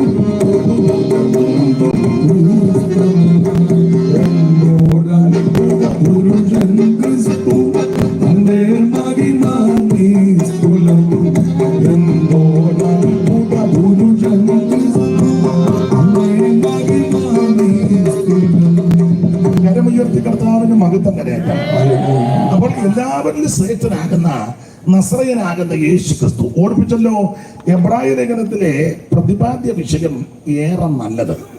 ഇതിലെ പ്രതിപാദ്യ പുരുഷൻ എല്ലാവരിലും ശ്രേഷ്ഠനാകുന്ന നസറയനാകുന്ന യേശു ക്രിസ്തു. ഓരോ അധ്യായത്തിലും യേശു ക്രിസ്തു ശ്രേഷ്ഠൻ എന്ന് പൗലോസ് തെളിയിച്ചിരിക്കുക. ഞാൻ ആ ഭാഗത്തേക്കൊന്നും പോകുന്നില്ല, നിങ്ങൾക്ക് ഭാഗം അറിയാം. 10-ാം അധ്യായത്തിലേക്ക് വരുമ്പോൾ ഏകയാഗത്താൽ സദാകാലത്തേക്കും പാപപരിഹാരം വരുത്തി യേശു ക്രിസ്തു സ്വർഗത്തിലേക്ക് കയറിപ്പോയിരിക്കുന്നു. ഏകയാഗത്താൽ സദാകാലത്തേക്കും പാപപരിഹാരം വരുത്തി അവിടുന്ന് സ്വർഗത്തിലേക്ക് പോയിരിക്കുന്നു. ആ 10-ാം അധ്യായത്തിന്റെ 19 മുതലുള്ള തിരുവെടുത്തുകൾ വായിക്കാം. അതുകൊണ്ട് സഹോദരന്മാരെ, യേശു തന്റെ ദേഹം എന്ന തിരശ്ശീലയിൽ കൂടെ യേശു തന്റെ ദേഹം എന്ന തിരശ്ശീലയിൽ കൂടെ നമുക്ക് പ്രതിഷ്ഠിച്ച ജീവനുള്ള പുതുവടിയായി തന്റെ രക്തത്താൽ വിശുദ്ധ മന്ദിരത്തിലേക്കുള്ള പ്രവേശനത്തിന് ധൈര്യവും ദൈവാലയത്തിന്മേൽ ഒരു മഹാപുരോഹിതന് നമുക്കുള്ളത് കൊണ്ട് നാം ദുർമനസാക്ഷി നീങ്ങമാറ് ഹൃദയങ്ങളിൽ തളിക്കപ്പെട്ടവരും ശുദ്ധവെള്ളത്താൽ ശരീരം കഴുകപ്പെട്ടവരുമായി വിശ്വാസത്തിന്റെ പൂർണ്ണ നിശ്ചയം കൊണ്ട് പരമാർത്ഥ ഹൃദയത്തോടെ അടുത്തു വരണം. അപ്പോൾ ഈ 10-ാം അധ്യായത്തിന്റെ 19 മുതൽ താഴോട്ട് പഠിക്കുമ്പോൾ ഒരാഹ്വാനത്തോട് പറയുക, നിങ്ങള് അടുത്ത് വരാൻ പറഞ്ഞു. അടുത്ത് വാ. ഈ അടുത്ത് വാ എന്ന് വിളിക്കണമെങ്കിൽ ഇവരിപ്പോ എവിടെ ഇരിക്കുക?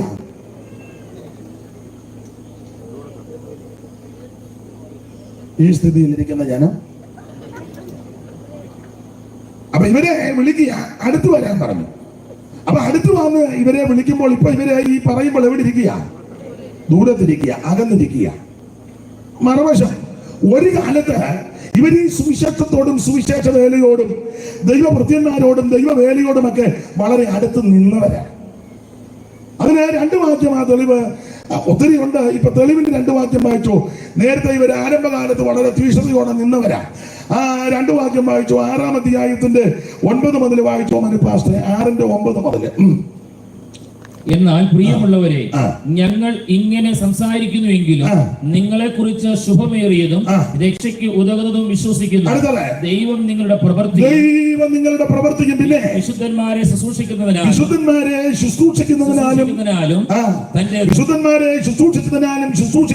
തന്റെ നാമത്തോട് കാണിച്ച സ്നേഹം മറന്നു കളയുവാൻ അവൻ അനീതിയുള്ള ഇവർ ആരംഭകാലത്ത് ദൈവദാസന്മാരെയും ദൈവമക്കളെയും ദൈവവേലയും നന്നായി ബഹുമാനിച്ച് ശുശ്രൂഷിച്ചവരാണ്. ആരംഭകാലത്തുള്ള വിശ്വാസികളെല്ലാം അങ്ങനെ വീട്ടിലെ കാര്യങ്ങൾ ഇട്ടേച്ചായിരിക്കും സഭയുടെ ആ ദൈവമക്കളുടെ കാര്യങ്ങൾക്ക് വേണ്ടി വിനിയോഗിക്കുന്നത്. പക്ഷെ അവർക്ക് ആർക്കും ഒരു ദോഷം വന്നിട്ടില്ല. പിന്നെ ഇങ്ങനെ ഞാൻ പറയും, നല്ല മനസ്സോടാ ചെയ്തെങ്കിൽ ഒരു ദോഷവും വരികയില്ല. അന്നും ഗുരുക്കൊപ്പിച്ചാണെങ്കിൽ പിന്നെയും കടന്നു കുരുങ്ങും. നല്ല മനസ്സോടാണെങ്കിൽ ഒരു കുഴപ്പം വന്നിട്ടില്ല, വരികയില്ല. അപ്പോൾ ആരംഭകാലത്ത് വിശുദ്ധന്മാരെ ശുശ്രൂഷിക്കുന്നതിനാലും തീഷ്ണതയോടെ നിന്നവരാണ്. മാത്രമല്ല ഇപ്പം വായിച്ച 10-ാം അധ്യായത്തിന്റെ 32 ഒന്നുകൂടെ വായിച്ച്. ആരംഭകാലം എങ്ങനെ ആയിരുന്നു? എന്നാൽ നിങ്ങൾ പ്രകാശനം ലഭിച്ച ശേഷം, എന്നാൽ നിങ്ങൾക്ക് പ്രകാശനം ലഭിച്ചെന്ന് പറഞ്ഞാൽ സത്യ വെളിച്ചമാകുന്ന സാക്ഷാൽ ദിവ്യ വെളിച്ചമാകുന്ന യേശു ക്രിസ്തുവിനെ രക്ഷിതാവായി സ്വീകരിച്ചെന്നാണ് അതിന്റെ അർത്ഥം. ഹൃദയത്തിന്റെ ഇരുള് മാറി, അവൻ ഭീതികൾ മാറി, ചിത്തപ്രമം മാറി, മനോഭീതി മാറി, സകല കെടുതികൾ മാറി. കാരണം യേശു ഉള്ളത്തിൽ വന്നു. സാക്ഷാൽ വെളിച്ചം യേശു ക്രിസ്തുവാ. അവിടുന്ന് തന്നെ പറഞ്ഞിട്ടുണ്ടോ, ഞാൻ ലോകത്തിന്റെ വെളിച്ചമാ. ഇന്ന് രാത്രി മനുഷ്യൻ വെളിച്ചം തേടി വെട്ടം തേടി നെട്ടോട്ടമോടുമ്പോൾ അവൻ യേശു ക്രിസ്തു ഉച്ചസ്ഥലം വിളിച്ചു പറയുകയാ, ഞാനാണ് ലോകത്തിന്റെ വെളിച്ചം, സാക്ഷാൽ വെളിച്ചം യേശു. ഇരുൾ മൂടിയ നിന്റെ കുടുംബത്തിൽ, അവ ഇരുണ്ടു മൂടിയ നിന്റെ ഹൃദയത്തിൽ, അവ ഇരുളുള്ളതായ ദേശത്ത് ദിവ്യ വെളിച്ചമാകുന്ന സാക്ഷാൽ വെളിച്ചമാകുന്ന യേശുവിനെ ഉയർത്തിയ സകല അന്ധകാരവും മാറും. അവളുടെ ഹൃദയത്തിൽ പ്രകാശനമുണ്ടെന്ന് പറഞ്ഞാൽ യേശുവിനെ ഉള്ളത്തിൽ ഏറ്റെടുത്തു. ഇന്ന് രാത്രി എന്നെ കേൾക്കുന്ന സ്നേഹിത, യേശു ക്രിസ്തുവിനെ രക്ഷിതാവായി സ്വീകരിക്കാൻ 5 മൈൽ കൊടുക്കണ്ട, 1 കൊടുക്കണ്ട, 1/2 മൈൽ നടക്കണ്ട, ഭൗതിക വസ്തുക്കൾ ഒന്നും കൊണ്ട് കൊടുക്കണ്ട. തേങ്ങ കൊടുക്കണ്ട, മാങ്ങ കൊടുക്കണ്ട, ചക്ക കൊടുക്കണ്ട, മാങ്ങ കൊടുക്കണ്ട, ഏത്തക്കല കൊടുക്കണ്ട, നെല്ല് വേണ്ട, അരി വേണ്ട, പൊരി വേണ്ട, അവൻ സ്വന്തം പൈസ വേണ്ട, വസ്തു വേണ്ട, ഒന്നും കൊടുക്കണ്ട. പൂവൻകോഴി വേണ്ട, പടക്കോഴി വേണ്ട, ആട് വേണ്ട, കന്നാലി വേണ്ട, ഒരു ഭൗതിക വസ്തുക്കളും കൊടുക്കണ്ട. എന്റെ ഭാഷ പറഞ്ഞ കയ്യും പൊക്കണ്ട, ഇരിക്കുന്ന ഇടത്തിരുന്ന് നീ ഒന്ന് പ്രാർത്ഥിച്ചാ മതി. യേശുവേ, ഞാനൊരു പാപിയാ. യേശുവേ, ഇന്ന് രാത്രി എന്റെ പാപം മോചിക്കണം. യേശുവേ, ഇന്ന് രാത്രി എന്റെ ഉള്ളത്തിൽ വരണം. ഈ രാത്രി ആത്മാർത്ഥമായി പാടി പ്രാർത്ഥിക്കും. അവരെ രക്ഷിക്കുവാൻ വല്ലഭത്വമുള്ളവനാ നസറേയനാകുന്ന യേശു. ഇന്ന് രാത്രി ആ യേശു നമ്മുടെ നടുവിലുണ്ട്. അവൻ സാക്ഷാൽ വെളിച്ചമാകുന്ന യേശു ഉള്ളത്തിലേക്ക് വന്നു. ഞാനെപ്പോഴും പറയും, യേശു ക്രിസ്തു ഒരു വിഭാഗത്തിന്റെ ദൈവമല്ല. എപ്പോഴും ഞാൻ പറയുന്നത് അതുകൊണ്ട് നിങ്ങൾ ആവർത്തിക്കുക. ഇന്നാൾ എന്നോട് ഒരാൾ പറഞ്ഞു, പിന്നെ ആവർത്തിച്ചല്ലോ. ഞാൻ പറഞ്ഞു, ആവർത്തിക്കുന്ന കുഴപ്പമൊന്നുമില്ല, നമുക്കൊരു പുസ്തകം തന്നെ തന്നിട്ടുണ്ട് ആവർത്തനം. ഇല്ലേ പിന്നെ ഒരു പുസ്തകം തന്നെ ആവർത്തനമാണ്. അപ്പൊ അത് കുഴപ്പമില്ല. ആവർത്തിക്കുന്നത് കുഴപ്പടിയാണ്. ഈ പുസ്തകം തരണോ? ഒരു പുസ്തകം തന്നെന്ന്. ആവർത്തന പുസ്തകം എത്ര അധ്യായമാ? എത്ര അധ്യായം?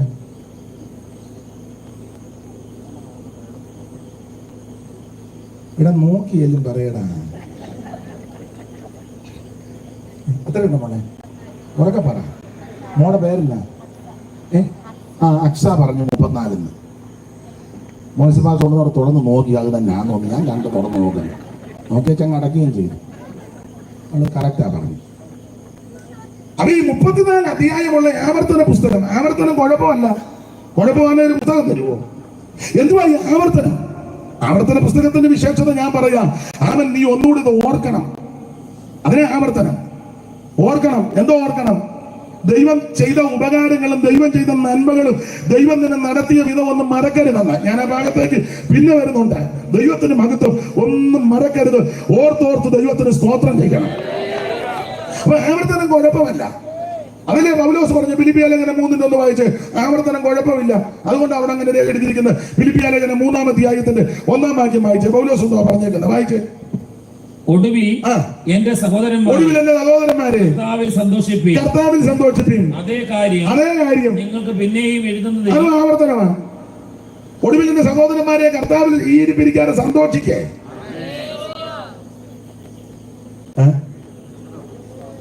സ്തോത്രം. വള്ളം മുങ്ങിയതുപോലെ ഇരിക്കാതെ സന്തോഷിക്കേ. മിക്കവാറും നമ്മുടെ സന്തോഷത്തിന്റെ വിശേഷം എന്നാണെന്നറിയാമോ? ധാന്യവും വീഞ്ഞും മർദ്ദിച്ചപ്പോൾ അവർക്കുണ്ടായതിൽ അധികം സന്തോഷമാണ് നമ്മുടെ ഹൃദയങ്ങളിൽ. കാരണം യേശു നമ്മുടെ ഉള്ളത്തിൽ വന്നു. യേശു അകത്ത് വരുമ്പോൾ സകല നിരാശയും മാറും. ഈ ഭൂമിയിൽ ഇത്രയും സന്തോഷമുണ്ടെങ്കിൽ സ്വർഗത്തിൽ എത്രയോ ആനന്ദമേ. ഈ ഭൂമിയിൽ ഇത്രയോ സന്തോഷമുണ്ടെങ്കിൽ സ്വർഗത്തിൽ എത്രയോ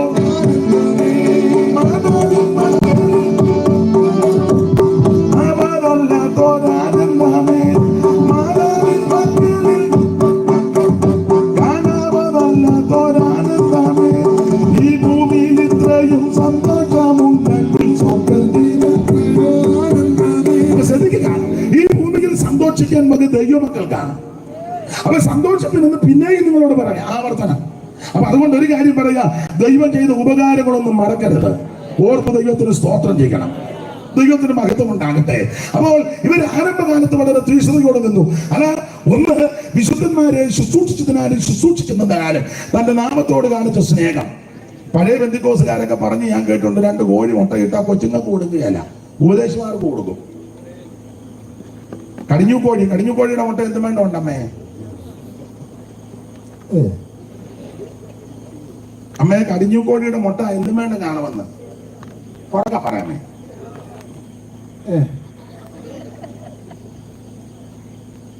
പറയിരിക്കുന്ന അമ്മ പറ. നിങ്ങൾ ചിന്തിക്കുക അയാൾ മുട്ടയിട്ട ചരിത്രം പറയാൻ വന്നതാണോ? കടിഞ്ഞൂക്കോഴിയുടെ മുട്ട ചെറുതല്ലേ? ചെറുതാ. അപ്പൊ ചുരുക്കി പറഞ്ഞാൽ അങ്ങനെ ആ കടിഞ്ഞൂക്കോഴി മുട്ടയിട്ടാൽ പഴയ അമ്മമാര് കേട്ടിട്ടുള്ളതാ. എടുത്ത് പാത്ത് വെക്കും, ഭൂമിക്കകത്തോ അരിക്കകത്തോ കലത്തിനകത്തോ ഒക്കെ എടുത്ത് പാത്ത് വെക്കും. കൊച്ചുങ്ങൾ ഇങ്ങനെ പരക്കം പാഞ്ഞടക്കാതെ ചെന്ന് പ്രാണം തല്ലി അമ്മയുടെ വാടി അടിക്കും. അമ്മയത് കൊടുക്കുകയല്ല, പാത്ത് വെക്കും. പഴയ ആൾക്കാർ പറഞ്ഞു കേട്ടിട്ടുള്ള അറിവുകളൊക്കെയാ. ചിലപ്പോൾ നിങ്ങൾ അനുഭവസ്ഥരും ഉണ്ടായിരിക്കാം. സുവിശേഷ വേലയൊക്കെ കഴിഞ്ഞ് വരുന്ന ഉപദേശമാര് നടന്നും ക്ഷീണിച്ചു വെക്കുമ്പോൾ ഒരു ദേശത്ത് ഒരു വീടായിരിക്കും. ഇതുപോലെ അധികം ആൾക്കാരൊന്നും അന്നത്തെ കാലത്തില്ല. അവളത് ലക്ഷ്യമാക്കിയായിരിക്കും ചെല്ലുന്നത്. അപ്പോൾ അവിടെ ചെന്ന് ഉപദേശിച്ചിരിക്കുമ്പോൾ 2 മുട്ട പിള്ളേരറിയാതെ തന്നെ എടുത്ത് പുഴുങ്ങി. കട്ടൻ കാപ്പിയാ, പണ്ടൊക്കെ കട്ടൻ കാപ്പിയാ, ഇപ്പം ഒന്നുമല്ല. പോട്ടെ, കട്ടൻ കാപ്പി. കിഴക്കനാട്ടിലാണെങ്കിൽ ചിലപ്പോൾ കാപ്പിക്കുരു വിൽക്കും, തൊണ്ട് വറുത്ത് പൊടിച്ചതാ. ഹൈറേഞ്ചിലൊക്കെയാണ് ഞാനത് ചെറുപ്പത്തിൽ കുടിച്ചിട്ടുണ്ട്. കട്ടനും ഈ ചക്കര, ഒരു കഷണം ചക്കരയും തരും. ഇതിലൊരു കടി, ഒരു കടിക്ക് ഒരു കുടി കുടിക്കരുത്, ഒരു കടിക്ക് 3 കുടിയാ. ഓരോ കടിക്കും കുടിച്ചാൽ ചക്കര പെട്ടെന്ന് തീരും, ഇച്ചിരി തരുള്ളൂ. അപ്പൊ ചുരുക്കി പറഞ്ഞാൽ അങ്ങനെയൊക്കെയാ പണ്ട്.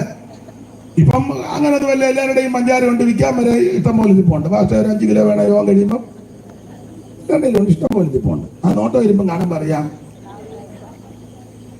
അപ്പൊ ചുരുക്കി പറഞ്ഞാൽ പണ്ട് കാലത്ത് അതുപോലെ ബുദ്ധിമുട്ടുള്ള കാലമാണ്. പക്ഷെ അങ്ങനെ ദൈവദാസന്മാരെയും ദൈവമക്കളെയും സുവിശേഷ വേലക്കാരെയും മാനിച്ച അനവധി കുടുംബമുണ്ട്. ഒരു കാര്യം മുമ്പേ വായിച്ച വാക്യത്തിന്റെ വെളിച്ചത്തിൽ പറയാ, ഇതൊന്നും മറന്നു കളയുവാൻ ദൈവം അനീതിയുള്ള ദൈവമല്ല. അവിടുത്തെ വരവ് താമസിച്ചാൽ എന്നെ കേൾക്കുന്ന ദൈവമക്കളോട് പറയാ, നിന്റെയും നിന്റെ സന്തതിയെയും ഉയർത്തുന്ന ഒരു ദൈവമുണ്ട്. അത് എല്ലാ നിലയിലും നിന്നെ മാനിക്കുവാൻ നിന്റെ ദൈവം വിശ്വസ്തൻ. അതെ, നമ്മുടെ വിഷയത്തിൽ വരാം. ആരംഭകാലത്ത് തീഷ്ണതയോടെ നിന്നു. ഇനി നിങ്ങൾക്ക് പ്രകാശനം ലഭിച്ച ശേഷം, അതാണ് ആ തീഷ്ണതയുടെ ഒരു വിശേഷണം. പ്രകാശനം ലഭിച്ച ശേഷം വായിച്ച 32 മുതൽ 10:32 മുതൽ നിങ്ങൾ പ്രകാശനം ലഭിച്ച ശേഷം നിന്ദകളാലും പീഡകളാലും കൂത്തുകാഴ്ചയായി ഭവിച്ചു അനുഭവിക്കുന്നവർക്ക് എന്ന് പറഞ്ഞാൽ ഈ മാർഗത്തിൽ വന്നാൽ നിന്നെ അപമാനവും കൂത്തുകാഴ്ചയും ഉണ്ടെന്ന് ഇപ്പൊ ആൾക്കാർക്കാവുന്ന അനുഭവിക്കുന്ന താല്പര്യമില്ല. എല്ലാവർക്കും സുഖകരമായി പോണമെന്ന അത് നടക്കുകയല്ല. നിന്നയുണ്ട്, അപമാനമുണ്ട്, ആക്ഷേപമുണ്ട്, പരിഹസിക്കും. ഇപ്പൊ തന്നെ പരിഹാസമില്ലാത്ത, ഇപ്പൊ പരിഹാസമില്ലാത്ത പെന്തിക്കോസ്തുകാര അല്ലാത്ത കണ്ടാൽ തിരിച്ചറിയാലോ. അതുകൊണ്ട് പരിഹാസമൊന്നുമില്ല. പണ്ടങ്ങനല്ല. പണ്ട് വഴി പോകുമ്പോഴും വീട്ടിൽ വരുമ്പോഴും കല്യാണ വീട്ടിൽ ചെന്നാലും വിരുന്ന് വീട്ടിൽ ചെന്നാലും വഴി നടന്നാലും റോഡേ കൂടെ പോയാലും ബസ്സേ കയറിയാലും എവിടെ പോയാലും ഒരു ദൈവവൈദ്യം കണ്ടാൽ അറിയാം. അന്നേരം ആക്ഷേപം കിട്ടും. ഇപ്പൊ അറിയത്തില്ലല്ലോ. പെന്തിക്കോസ്തുകാരാ ഇതിന് ഏതാണെന്ന് വേർപാടില്ലെന്ന് ബിലിയാം പർവ്വതത്തിന്റെ മുകളിൽ കയറി ഇസ്രായേൽ മക്കളെ നോക്കിച്ച് പറയുക, ഇതാ തനിച്ചു പാർക്കുന്ന ജനം ജാതികളുടെ കൂട്ടത്തിൽ എണ്ണപ്പെടുന്നില്ല. ദൈവമക്കൾ എല്ലാ കാലത്തും ഏത് സ്ഥലത്തും എപ്പോഴും വേർപാട് പാലിക്കുന്നവരായിരിക്കണം. നാടോടുമ്പോ നടുവേ ഓടുന്ന മാർഗമല്ലത്.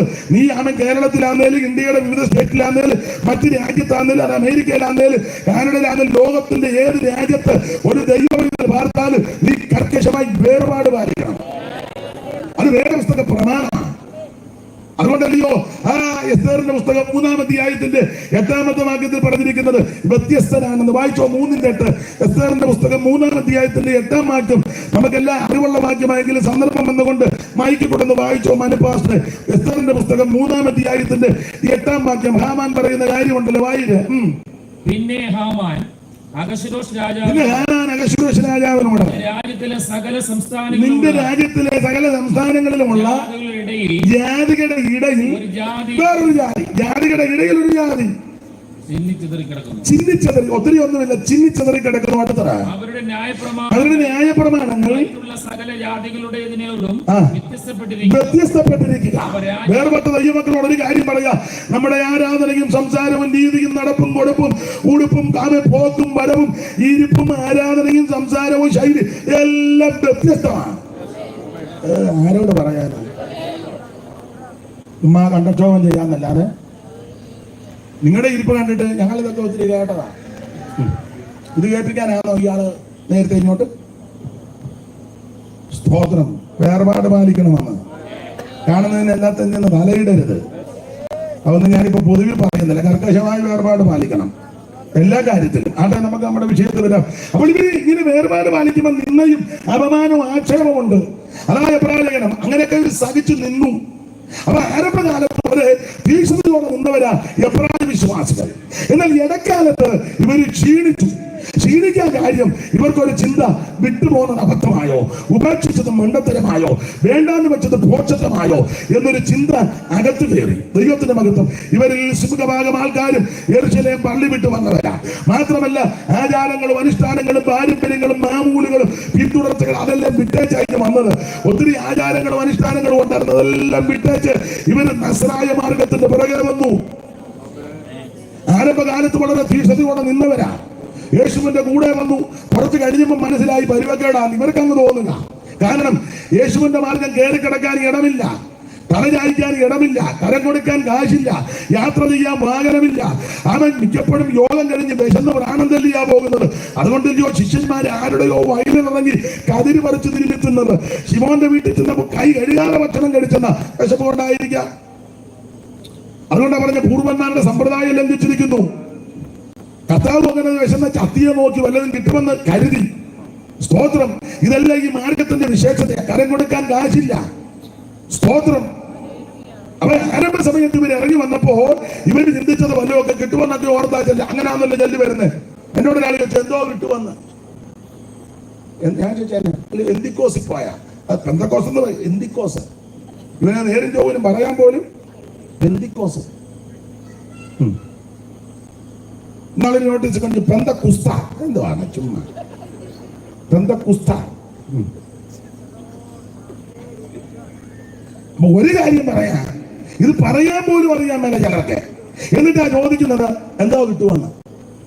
ഞാൻ പറഞ്ഞു കൃത്യമായിട്ടൊന്നും പറയാനൊക്കത്തില്ല. അയ്യോ അതിനും വേണ്ടമുണ്ടോ? ഞാൻ പറഞ്ഞു അങ്ങനൊന്നും പറയാനൊക്കത്തില്ല. എന്നാലും ഞങ്ങളും വരാനാ. ഞാൻ പറഞ്ഞു കിട്ടുന്നുണ്ട്, എന്നാലും പറഞ്ഞ് കൃത്യം പറയാനൊക്കത്തില്ല. അതിനും വേണം. ഞാൻ പറഞ്ഞേ ഇത് പുള്ളി തരുന്നതാ. ഞങ്ങൾ നമ്മൾ നല്ല പരിവർത്തനം നിൽക്കുന്നെങ്കിൽ ആവശ്യമൊക്കെ നടക്കും. വേറെ പുസ്തകത്തിന്റെ ഭാഷ പറഞ്ഞ വൃത്തികേട് വല്ലതും കണ്ടാൽ പാളയം വിട്ട് പോവുകയും ചെയ്യും. നിന്റെ ആവശ്യം നടത്തി തരാൻ ദൈവം വിശ്വസ്തൻ. സ്തോത്രം. ഇന്ന് രാത്രിയിലും ആരെങ്കിലും ആമിഷഭാരത്തോട് ഇതിനകത്ത് ഞരങ്ങുന്നുണ്ടെങ്കിൽ നിന്റെ ഞരക്കത്തിന്റെ ശബ്ദം അറിയുന്ന കേൾക്കുന്നൊരു ദൈവമുണ്ട്. Praise the Lord. അപ്പൊ ഇത് പുലർത്തുവാൻ ദൈവം വിശ്വസ്തന. ഇവര് ഇതെല്ലാം വിട്ട് ചന്നാരത്തെ ഉണർവിനിറങ്ങി. കുറച്ചു കഴിഞ്ഞപ്പോ ഇവർക്ക് തോന്നി വിട്ടുപോകുന്നത് അബദ്ധമാണ്. ആ പള്ളി പട്ടക്കാര് പുരോഹിത വൃന്ദങ്ങൾ നിൽക്കുകയല്ലേ കൂറിന്റെ ക്രമത്തിൽ 24 കൂറ്, അബിയാ കൂറ് മുതൽ സെക്കറിയ കൂറ് വരെ 24 കൂറിന്റെ ക്രമത്തിൽ നിന്ന് ശുശ്രൂഷിക്കുന്ന പുരോഹിത വൃന്ദങ്ങൾ തലകെടുപ്പോടെ നിൽക്കുന്ന യെരൂശലേം പള്ളി മാത്രമാണോ സ്ഥാപന ജംഗമ വസ്തുക്കൾ, പള്ളി അതിന്റെ പരിസരവും, പിന്നെ പുരോഹിത വൃന്ദങ്ങൾ, മഹാപുരോഹിതൻ, കോടിക്കണക്കിന് വിലമതിക്കുന്ന ആ സ്ഥാപന ജംഗമ വസ്തുക്കളൊക്കെ പള്ളിക്കകത്തുണ്ട്. ഇതെല്ലാം വിട്ടേച്ചായി വരുന്ന ജാതിയുടെ ശ്രേഷ്ഠത. യഹൂദ ജാതിയെ കണ്ടാലറിയാം, അവർക്ക് ക്വാളിറ്റി ഒത്തിരി ഉണ്ട്. റോമാലേഖനം 9-ാം അധ്യായത്തിന്റെ 3 മുതൽ താഴോട്ട് അവരുടെ വിശേഷതകളെ പറ്റി എഴുതിയിട്ടുണ്ടല്ലോ. റോമാലേഖനം 3-ാം അധ്യായത്തിന്റെ 3 മുതൽ വായിച്ചു. 9-ാം അധ്യായത്തിന്റെ 3 മുതൽ വായിച്ചേ. റോമാലേഖനം 9-ന്റെ 3 മുതൽ വായിച്ചു. ജഡപ്രകാരം എന്റെ ചാർച്ചക്കാരായ എന്റെ സഹോദരന്മാർക്ക് വേണ്ടി ഞാൻ തന്നെ ക്രിസ്തുവിനോട് വേറിട്ട് ശാപക്രിസ്തുവാകാൻ ആഗ്രഹിക്കുമായിരുന്നു അവർ ഇസ്രായേല്യർ. പിന്നെ അപ്പോൾ പുത്രത്വവും തേജസ്സും നിയമങ്ങളും ന്യായപ്രമാണവും ആരാധനയും വാഗ്ദത്തങ്ങളും അവർക്ക് യഹൂദന് മാത്രമുള്ളതാ. പുത്രത്വം, തേജസ്, നിയമങ്ങളുടെ ന്യായപ്രമാണം, ആരാധന, വാഗ്ദത്തങ്ങൾ ഇതെല്ലാം അവർക്ക് മാത്രമുള്ളത്. അടുത്തത് പിതാക്കന്മാരും അവർക്ക് മാത്രമുള്ളത്. അടുത്ത വാക്യം ജഡപ്രകാരം ക്രിസ്തുവും. അപ്പൊ ഇതെല്ലാം ഇവരുടെ വിശേഷതകൾ. ഇത് വേറൊരു ജാതിക്കും കൊടുത്തിട്ടില്ല, ഒരു ജാതിക്കും കൊടുത്തിട്ടില്ല. ഇത് അവർക്ക് മാത്രമുള്ളതാ.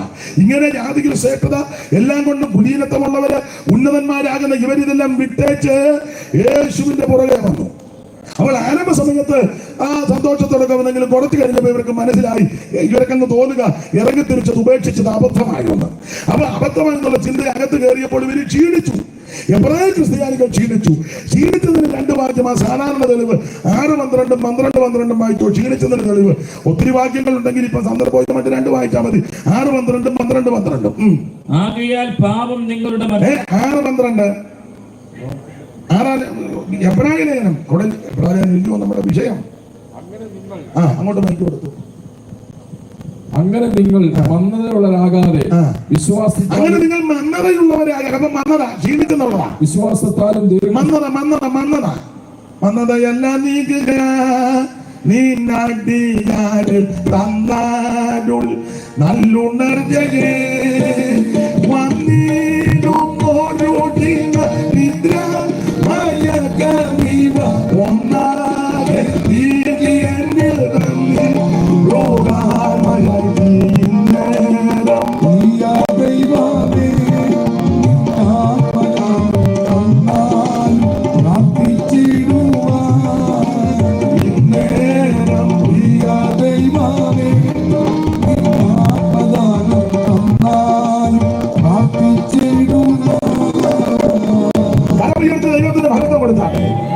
അപ്പൊ ഇവര് ക്ഷീണിച്ചതിന് ഒരു തെളിവാണ് 6:12 വായിച്ചാൽ മതി പാസ്റ്റേ.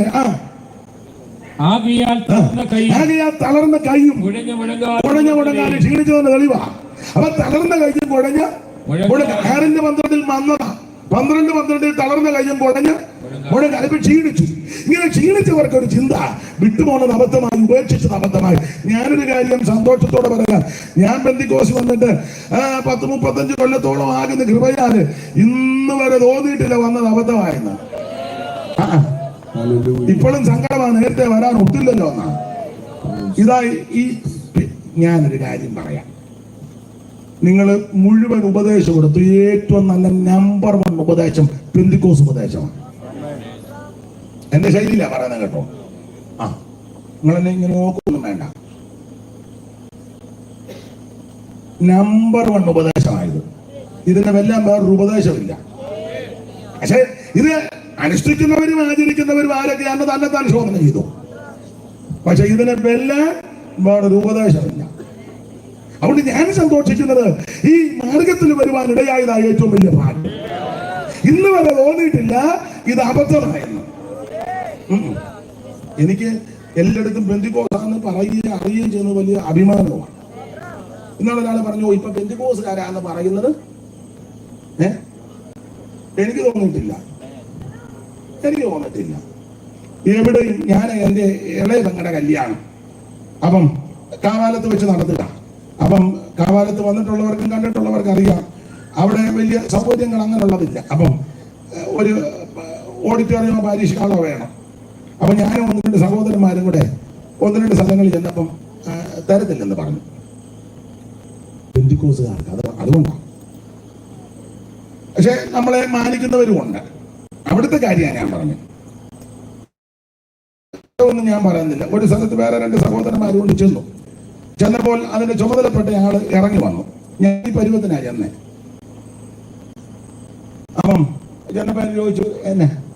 ഞാൻ പറഞ്ഞു, അദ്ദേഹത്തോട് പറഞ്ഞു, എന്റെ പെങ്ങളുടെ വിവാഹ ശുശ്രൂഷയ്ക്ക് എൻഗേജ്മെന്റ് നടത്താനാ പാരീഷ് കാലം. പുള്ളി ആദ്യം ഒന്ന് നോക്ക് കൊടുക്കുന്ന, എല്ലാവർക്കും കൊടുക്കുന്നതാ, പക്ഷെ പുള്ളി ഒരു മോശമാണ്. അപ്പൊ പുള്ളി എന്നോട് ചോദിക്കുക, നിങ്ങള് ബെന്തിക്കോസ് അല്ലേ? ഞാൻ പറഞ്ഞു പെന്തക്കോസ്ത. അപ്പൊ നിങ്ങൾ പാടുകയും പ്രാർത്ഥിക്കുകയും ചെയ്യല്ലേ? അപ്പൊ എനിക്ക് മനസ്സിലായി തരാതിരിക്കാനാണ്. ഞാൻ പറഞ്ഞു, പാടുകയും ചെയ്യും, പ്രാർത്ഥിക്കുകയും ചെയ്യും, കൈവടിച്ച് പാടും, ഞങ്ങൾ പ്രസംഗിക്കുകയും ചെയ്യും. എന്നാ നിങ്ങൾക്ക് തരികയല്ല, എന്നാ വേണ്ടെന്നും പറഞ്ഞു. അല്ല, അങ്ങനെയുള്ളവരും ഉണ്ട്. എന്നാൽ നല്ല മനുഷ്യരും ഉണ്ട്, നല്ല ആൾക്കാരും ഉണ്ട്. അല്ല, എല്ലായിടത്തും ഉണ്ടല്ലോ ഓരോ ഇടലകള്. എല്ലായിടത്തും ഉണ്ട്, നല്ല മനുഷ്യരും ഉണ്ട്. എല്ലാ വിഭാഗത്തിലും നല്ല ആൾക്കാരുണ്ട്, ഇല്ലേ? ഉണ്ട്. നിങ്ങൾ തെറ്റിദ്ധരിക്കേണ്ട. എനിക്ക് ചില ഹൈന്ദവരായ ചിലരെ അറിയാം. ഈ പേരൊന്നും ഞാൻ പറയുന്നില്ല. ചില ക്ഷേത്രത്തിലെ ശാന്തിക്കാര്, പൂജാരിമാരെ പരിചയമുണ്ട്. ചിലക്ക് എന്നെ വലിയ കാര്യമാണ്. അപ്പൊ ഞങ്ങളുടെ അവിടുത്തെ ക്ഷേത്രത്തിൽ ഒരു ശാന്തിക്കാർ നല്ല മനുഷ്യനായിരുന്നു. എന്തോ സൗമ്യമായിട്ടാണ് സംസാരിക്കുന്നത് അറിയാമോ? നമ്മൾ വാസുദേവൻ ശാന്തി. അപ്പൊ അദ്ദേഹം ആ പൂജയൊക്കെ കഴിഞ്ഞ് അദ്ദേഹത്തിന്റെ വീട് വെളിയനാടാണ്. അപ്പൊ ഇപ്പോഴും കൊടുക്കുന്നു. അദ്ദേഹം വളരെ വിനയവും ശാന്തതയും സൗമ്യമായിട്ടാണ് സംസാരിക്കുന്നത്. അപ്പം നമ്മൾ ചോദിക്കുക, തിരുമേനിയോടും ഞാൻ വീട് വരും. വളരെ വിനയം. അത് അഭിനയമല്ല കേട്ടോ, വിനയമാണ്. നമ്മള് വിനയമൊന്നുമില്ല, അഭിനയമാണ്. ചിലരുണ്ട്, ചില നമ്മളെ കാണുമ്പോ നമ്മളോർക്ക് ഇവൻ വലിയ വിഷവുമാണ്. ചുമ്മാ അഭിനയമാണ്. കണ്ടില്ലേ? അവൻ അങ്ങോട്ട് മാറി ഗാർഗിലിൽ ഇട്ടതിനും വലുതായിരുന്നത്. ആ മനുഷ്യനെ അഭിനയമല്ല, വിനയം. അതെ, എനിക്ക് അദ്ദേഹത്തെ വലിയ ബഹുമാനമാണ്. നമ്മൾ ഞാൻ എന്നെ കൂടെ പ്രതിയാക്കി പറയാം. നമ്മുടെ ചില ആൾക്കാരോട് സംസാരിച്ച്, എല്ലാവരും അല്ല, ചിലര് എവിടാ വീടാ, ഏത് സഭയാണ്, ഞങ്ങളുടെ സെന്ററാണോ? എല്ലാവരുടെയും കാര്യമല്ല, ഒരു മയമില്ലല്ലോ. അതിന്റെ കാര്യം ഞാനും പറയാം. ഉള്ള മൂരിയിറച്ചി ഏട്ടക്കൂരിയിൽ വെട്ടി അറിഞ്ഞ് ഈ രക്തത്തോടു കൂടി മാംസം തിന്നരുത്, രക്തത്തിൽ ജീവനുണ്ടെന്ന്. ഈ മാസയോധത്തിനുള്ള യോധനെല്ലാം മൂരിയെ അറത്ത് ഇത് നന്നായിട്ടൊന്നും കഴുകുന്നില്ലെന്ന്. ചുമ്മാ വലിയ അണ്ടാവിനകത്തോട്ട് ഇതെല്ലാം കൂടി ഇട്ട് ബാന്ന് വെച്ചാലൊന്നും ഇതിന്റെ രക്തം പോകുകയല്ല. കൈയിട്ട് കറക്കിയാൽ എങ്ങനെയാണുള്ള രക്തം പോകുന്നത്? ഇത് എന്റെ ഭാഷയിൽ പറഞ്ഞ ഒരു 10-15 ആവർത്തിയെങ്കിലും നന്നായിട്ട് ഞെരടി. എന്നാലും പിന്നെ ജീവൻ രക്തത്തിലാ, കാളയുടെ ജീവൻ ഈ രക്തത്തിലാ. അത് നമ്മൾ കളയുന്നില്ല. ഏതേടെ ജീവൻ അതിന്റെ രക്തത്തിലാ, കളയുന്നില്ല. ഇത് മുഴുവൻ അറിഞ്ഞ് പിടിച്ച് അതല്ലേ ഒരു കമ്മിറ്റി കുടിക്കുക. ഉടനെ മൂരി ഇളകുമ്പോഴല്ലേ ഇളകുന്നേ? നിങ്ങൾ ശ്രദ്ധിച്ചിട്ടുണ്ടോ? പോത്താണെങ്കിൽ ഇവൻ കുത്തും, സൂക്ഷ. അയ്യോ, പോത്തിന് ഏത്തക്കാ കണ്ട വളരെ ഒരു നാളെ പറഞ്ഞപ്പോൾ എരുമയുടെ പൃഷ്ഠഭാഗത്ത് അമരകോശം വായിച്ചാവല്ലോ. അമരകോശം വലിയ കട്ടിയുള്ളതാ, അത് വായിക്കുന്ന സ്ഥലമാണ്.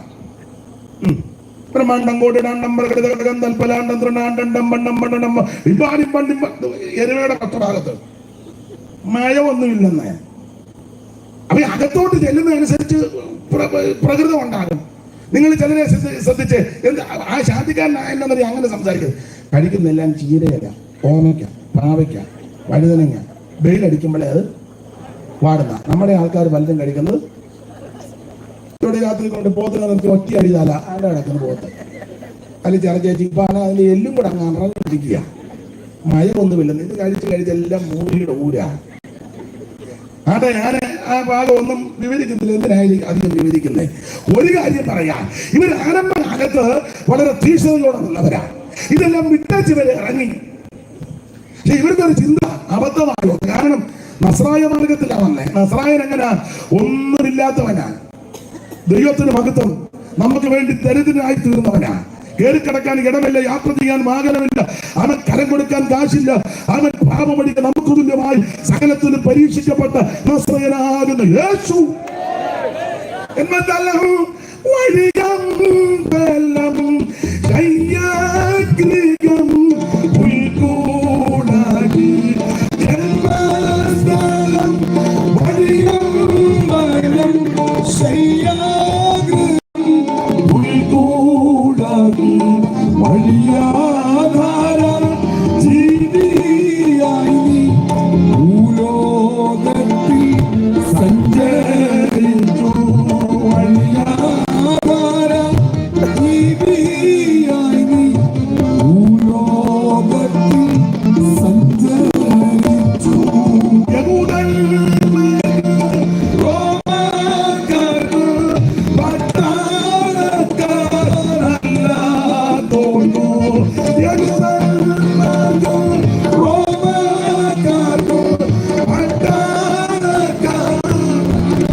അപ്പൊ ഇവർക്കൊരു ചിന്ത വിട്ടുപോകുന്നത് അബദ്ധമായി.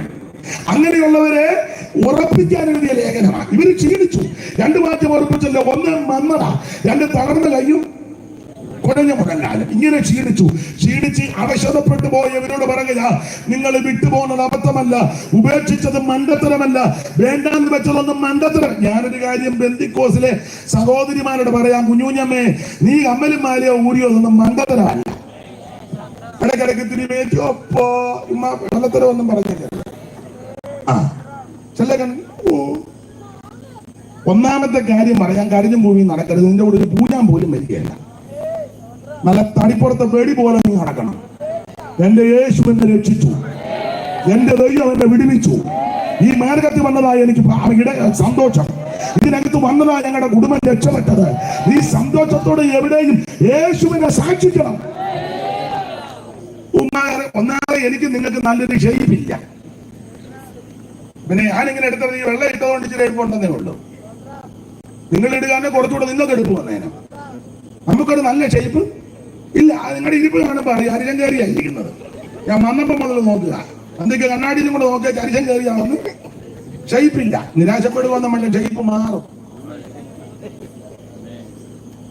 ഞാനല്ല മാറ്റുന്നത്, കാരണം തോന്നിക്കും. അതാരാ മാറുന്നത്?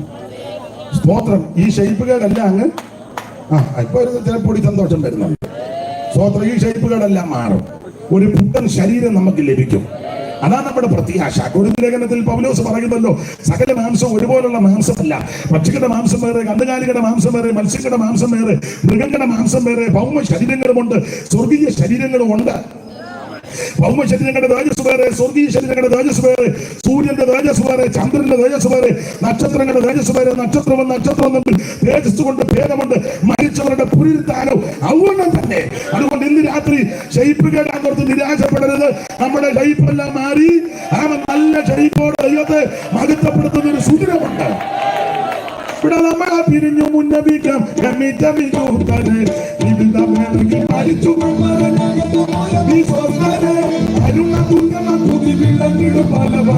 ും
മാത്രം ജ്ഞാനമേ കടലിനരുളുന്ന ഇവയ്ക്ക് മാത്രം ജ്ഞാനമേ കടലിനരുളുന്ന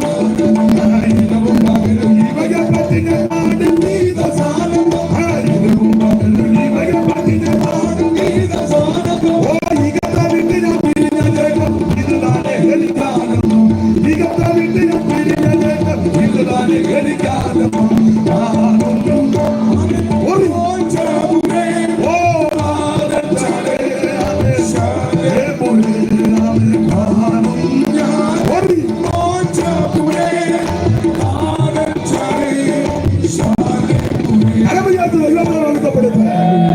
ഓടിച്ചു മുമ്പോട്ട് പോകാം. അപ്പോൾ ഇവരോട് പറയാ അടുത്തു വാ. അടുത്തു വന്ന് പറയാൻ കാര്യം അകന്നിരിക്കുക. അകന്നിരിക്കുന്നത് കൊണ്ടാ പറഞ്ഞ അടുത്തോട്ട് വരാൻ. അപ്പൊ അടുത്തോട്ട് വാ എന്ന് പറയാൻ കാരണമുണ്ട്. ഇവര് അകന്നു പോയി. അകലാൻ പല കാരണമാണ്. ആ കർമ്മീയ ജഗത്ത് അകലാനുള്ള കാരണം ഒന്ന് ദുർമനസാക്ഷി അകലാനുള്ള കാരണം. രണ്ട് ഒരു നല്ല ഹൃദയമില്ല, ശുദ്ധ ഹൃദയമില്ല.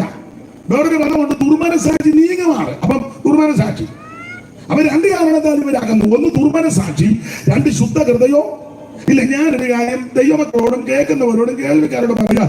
ഇവിടെ പേരും പ്രശസ്തി സ്ഥാനവും മാനവും ഒന്നും കിട്ടിയില്ലെങ്കിലും അങ്ങാടിയിൽ വന്നനോ പള്ളി മുഖ്യാസനോ ആൾക്കാരെല്ലാം റെബുനി എന്നൊന്നും വിളിച്ചില്ലെങ്കിലും നീ സഭയുടെ സെക്രട്ടറിയോ ട്രഷറോ അവൻ കമ്മിറ്റിയിലോ കോൺഗ്രസിലോ കുന്തത്തിലോ ഒന്നും ഇല്ലെങ്കിലും നിനക്ക് നല്ലൊരു ഹൃദയം വേണം.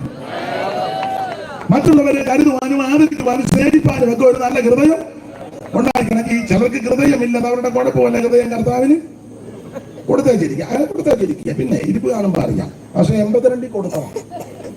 ജോർജ് പിള്ളയുടെ കാലത്താണ് ഞാൻ അറിയാമല്ലോ. പിന്നെ ജോർജ് പിള്ളാച്ചാൻ ഇവിടെ വന്ന് പണ്ട് യോഗം നിർത്താൻ ഞാൻ അല്ല പുള്ളിക്ക് കൊടുത്തില്ലല്ലോ വലിയ കാര്യം. അല്ല ഹൃദയമില്ലെന്ന് പലർക്കും കൊരങ്ങാൻ അതല്ലേ പറഞ്ഞ. അയ്യോ എന്ത് ചെയ്യുമേ, ഞാൻ വെളിയിലോട്ട് പോകുമ്പോൾ ഹൃദയം ഒന്നും അങ്ങനെ കൊണ്ടുപോകരുത്. ഇതെവിടെ വെച്ചാ പറഞ്ഞേ? പുഴയുടെ നാട്ടിൽ വെച്ചു. മുതലച്ചിക്ക് കൊരങ്ങന്റെ ഹൃദയം വേണം എന്നും വന്ന് ലോഹ്യമൊക്കെ പറയുന്നതല്ലേ. സ്കൂളിൽ കൊണ്ട് പഠിച്ചതാ. പടം വെച്ചാ നമ്മൾ പഠിച്ചത് ഇല്ലേ. മുതല ഇങ്ങനെ പുഴയെ കൂടെ പോകുന്നു, പുറത്ത് കുരങ്ങൻ പഠിക്കാൻ നമ്മൾ മുതല പറഞ്ഞ ഹൃദയത്തിലാണ്. ബുദ്ധിമാനായ കുരങ്ങൻ പറഞ്ഞു എന്നാ പിന്നെ അത് ഇറങ്ങിയപ്പോ പറയണ്ടേ. അതിനെ ഞാൻ വെളിയിലോട്ട് പോകുമ്പോ അങ്ങനെ ഹൃദയമൊന്നും എങ്ങനെ അത് ആദ്യമരത്തിന്റെ വേണ്ടി കെട്ടിവെച്ചിരിക്കുന്നു. തിരിച്ചു വിടാൻ പറഞ്ഞു. തിരിച്ചു വന്ന് പറയാൻ ചാടി കയറിച്ച് പറഞ്ഞു പോകട്ടെന്ന് പറഞ്ഞു. നിങ്ങളുടെ ഇരിപ്പ് കണ്ടിട്ട് ഹൃദയം ഉണ്ടെന്ന് എനിക്കങ്ങ് തോന്നുന്നു. അമ്മായിയമ്മയെ വീട്ടിൽ കയറ്റുന്നില്ലല്ലോ, നിനക്ക് ഹൃദയമില്ലല്ലോ. അമ്മായിയമ്മ എന്നാ തരാനല്ലേ. തള്ളയ്ക്ക് വെള്ളം കൊടുക്കാത്തവല്ല ചത്ത് കഴിക്കുമ്പോൾ ഉമ്മ കൊടുക്കാം. മാറി മാറി ഉമ്മ കൊടുക്കാം. എന്നല്ല കാര്യങ്ങൾ ഇടിക്കണം. എന്നല്ലാതെ മൂച്ചുള്ള പെണ്ണുങ്ങൾ കാണും നാട്ടില്. സൂക്ഷിച്ചു വേണം ഉമ്മ വെക്കാൻ. സ്ഥലവും പേരും ഒന്നും ഞാൻ പറയുന്നില്ല. പറഞ്ഞാൽ ചിലപ്പോൾ തോമം ഭാഗത്തും അറിയാം. അതുകൊണ്ട് ഞാൻ പറയുന്നില്ല. പുള്ളിക്ക് ചില കാര്യം അറിയാം. പെറ്റതള്ളയ്ക്ക് വെള്ളം കൊടുക്കില്ലായിരുന്നു. പെറ്റതള്ളയ്ക്ക് വെള്ളം കൊടുക്കുകയല്ലായിരുന്നു. അവസാനം മരിച്ചു കഴിഞ്ഞപ്പോ ഉമ്മ വെക്കാൻ നിൽക്കുക. നാട്ടുകാർ പെണ്ണുങ്ങൾ കയ്യെ പിടിച്ച് നിൽക്കുക. അല്ലെ അലയ്ക്കും ആക്ഷൻ. ഞാൻ അന്നേരം ചെന്നു. ഞാൻ പറഞ്ഞു കയ്യെന്ന് വിടും അലക്കട്ടെന്ന് പറഞ്ഞു. അവര് കയ്യെന്ന് വിട്ടു. നോക്കി നിൽക്കുക. എല്ലാം പ്രകസനം. എടാ സ്വന്തം പെറ്റതള്ളയുടെ ഡെഡ് ബോഡി എടുത്തോണ്ട് ആ വളവ് തിരിഞ്ഞില്ല. അതിന് മുന്നേ ഒന്നാന്തരം ഭേഷായിട്ട് ഭക്ഷണം കഴിക്കുന്നു മോനും മരുമകളും കൂടെ. ഷുഗറൊന്നും ഉണ്ടായിട്ടല്ല, അത് സങ്കടത്തോടും അല്ല കഴിക്കുന്നത്. കഴിപ്പ് കാണുമ്പോൾ അറിയാം. അന്ന് ഞാനിത് പീഡിക്കുന്നില്ല. അല്ല അങ്ങനെ ഹൃദയമില്ലല്ലോ. സഹോദരങ്ങളോട് മിണ്ടാത്ത ആൾക്കാരില്ലേ, സ്വന്തം സഹോദരങ്ങളോട് മിണ്ടാത്ത ഹൃദയം മനസ്സില്ലല്ലോ. ഉണ്ടോ ക്ഷമിക്കാൻ? ഇവിടെ പേരും പ്രശസ്തി സ്ഥാനവും മാനമല്ല വിഷയം, നല്ല ഹൃദയം വേണം. സ്തോത്രം. അല്ല പുസ്തകത്തിന്റെ മാറ്റവും അങ്ങനെ കർത്താവ് പഠിപ്പിച്ചത് ഹൃദയശുദ്ധി ഉള്ളവർ അവരാ ദൈവത്തെ കാണുന്നത്. കാണുന്ന സഹോദരനെ കാണാത്ത നീ ഏത് ദൈവത്തെയാ കാണുന്നേ? കാണുന്ന സഹോദരനെ മിണ്ടുകയല്ല, സ്നേഹിക്കുകയല്ല. കാണാത്ത ദൈവത്തെ എനിക്ക് മനസ്സിലാകുന്നില്ല. അപ്പുറത്തുകാരനൊന്നും മിണ്ടുകയല്ല. രാവിലെ ഇറങ്ങും തമ്പിയുടെ ഹൃദയമായിട്ട്. എടാ തമ്പിയുടെ ഹൃദയമല്ല നിന്റെ ഹൃദയം ശരിയാ. നീ എന്തിനാ തമ്പിയുടെ ഹൃദയം? രാവിലെ അങ്ങ് ഇറങ്ങുക. അപ്പുറത്തുകാരന് മിണ്ടുകയല്ല. എന്നിട്ട് ചോദിക്കാം ഇനിയും ട്രാക്ട് ഉണ്ടോ? വേണേ ഒരു ലോഡ് കൂടെ. എന്തിനാടാ ഈ ലോഡ് കണക്കുന്നത്, വിറ്റ് കണക്കുന്നത്? ആദ്യം സഹോദരനെ സ്നേഹിക്കേ. സ്തോത്രം. ഉണർവെല്ലാം പോയല്ലോ, അല്ല പോകുമല്ലോ. ഹൃദയത്തിൽ നല്ല ഹൃദയം വേണ്ടേ? ആസാഫ് പാടിയ സങ്കീർത്തനം നിങ്ങൾക്കറിയാം, മനപാഠമാ. ദൈവം ഇസ്രായേലിന് നിർമ്മല ഹൃദയമുള്ളവർക്ക് നല്ലവനാകുന്നു. നിശ്ചയം നിർമ്മല ഹൃദയമുള്ളവർക്ക് ദൈവം നല്ലവനാണ്. നിർമ്മല ഹൃദയന്മാർക്ക് ദൈവം നല്ലവനൊരു പാദം. നിർമ്മല ഹൃദയന്മാർക്ക് ദൈവം നല്ലവനൊരു പാദം. എന്നാൽ ദുർമതികൾ തൂക്കിക്കല്ല മേഭൂമത്തിൽ ഇടറിയ ഉള്ളമോ ഇടതുല്യമോ.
നമുക്ക് നല്ലൊരു ഹൃദയം ഉണ്ടായിരിക്കണം.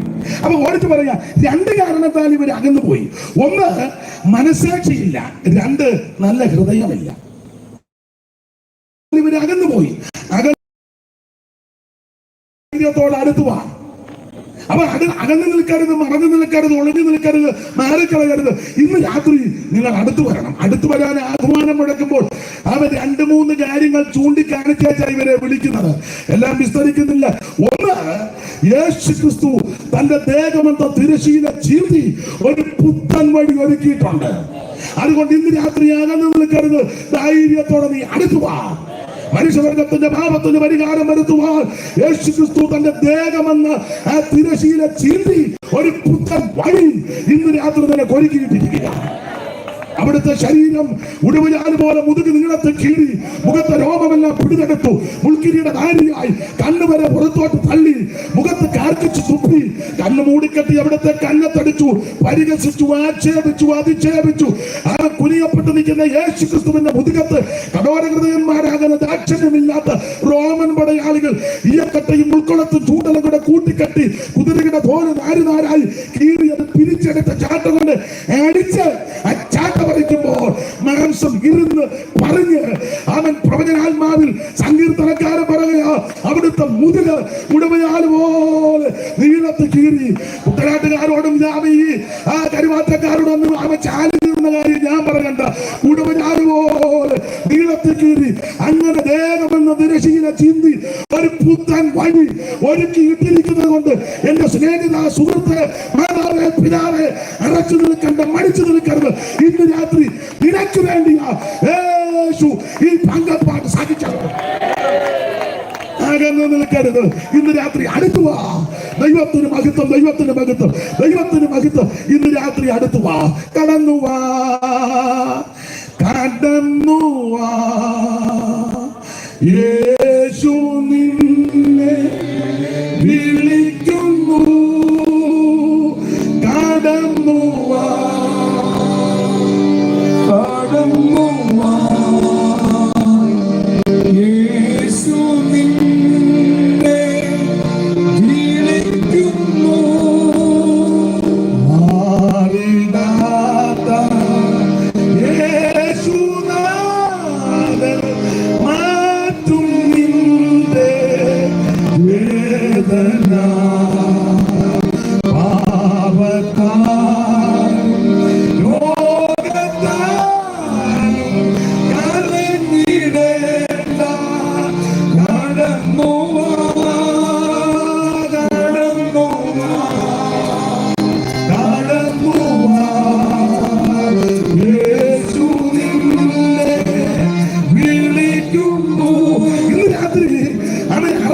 നിൽക്കരുത്, മടിച്ചു നിൽക്കരുത്. നീ ധൈര്യത്തോടെ മുമ്പോട്ട് വാ. കാരണം ചൂണ്ടിക്കാണിക്കുക, യേശു തന്റെ ദേഹമെന്ന തിരശീല ചീന്തി ഒരു പുത്തൻ വഴി ഒരുക്കിയിട്ടിരിക്കുക. ഈ വഴി ആരുടെയും കുത്തകയല്ല, കുടുംബ കുത്തകയൊന്നുമല്ല, ഒരു സഭയുടെയും കുത്തകയല്ല, കത്തോലിക്കന്റെ കുത്തകയല്ല. ഈ വഴി യാക്കോബ, ഓർത്തഡോക്സ്, റീത്തേൽ, ലത്തീനെ, ലണ്ടന്, ബെന്തിക്കോസ്, ബ്രദർ, CMS, ആംഗ്ലിക്കൻ, ഒത്തിരി ഉണ്ടല്ലോ, ഇനിയുണ്ടല്ലോ. എന്റെ വായി കൊണ്ടത് ഇപ്പൊ പറഞ്ഞതേ ഉള്ളൂ. ഇവരുടെ ആരുടെയും കുത്തകയല്ല ഈ വഴി. ഈ വഴി ഉണ്ടായത് യേശു ക്രിസ്തു തന്നെ തിരുശരീരം അവ ചീന്തി എനിക്ക് നിങ്ങൾക്ക് വേണ്ടി ഒരുക്കിയ പുത്തൻ വഴി. അതുകൊണ്ട് ഇന്ന് രാത്രി മറച്ചു നിൽക്കരുത്, മടിച്ചു നിൽക്കരുത്, ആരെയും നോക്കണ്ട. ഇന്ന് രാത്രി തന്റെ കിടത്തോടെ വിശ്വാസത്തോടെ യേശുവിന്റെ അടുക്കൽ വാ. നിനക്കും നിന്റെ കുടുംബത്തിന് ഇന്ന് രാത്രി രക്ഷയാ. ദൈവത്തിന് മഹത്വം. ഓടിച്ചവസാനിപ്പിക്കുക. 3 കാര്യം ചൂണ്ടിക്കാണിച്ച ഇവരെ അടുത്തോട്ട് വിളിക്കുന്നത്. 2 കാരണത്താൽ അകന്നു പോയത്. 1 ദുർമനസാക്ഷി, 2 നല്ല ഹൃദയവും ഇല്ല, ഒന്നും വിവരിക്കുന്നില്ല. 3 കാര്യം കാണിച്ചവരെ ഇങ്ങോട്ട് വിളിക്കുന്നു. 1, യേശു തന്റെ ദേഹമെന്ന തിരശീല ചീന്തി ഒരു പുത്തൻ വഴി ഒരുക്കിയിട്ടുണ്ടെങ്കിൽ വാ. എന്തിനാ വിളിച്ചു നിൽക്കുന്നത്? 2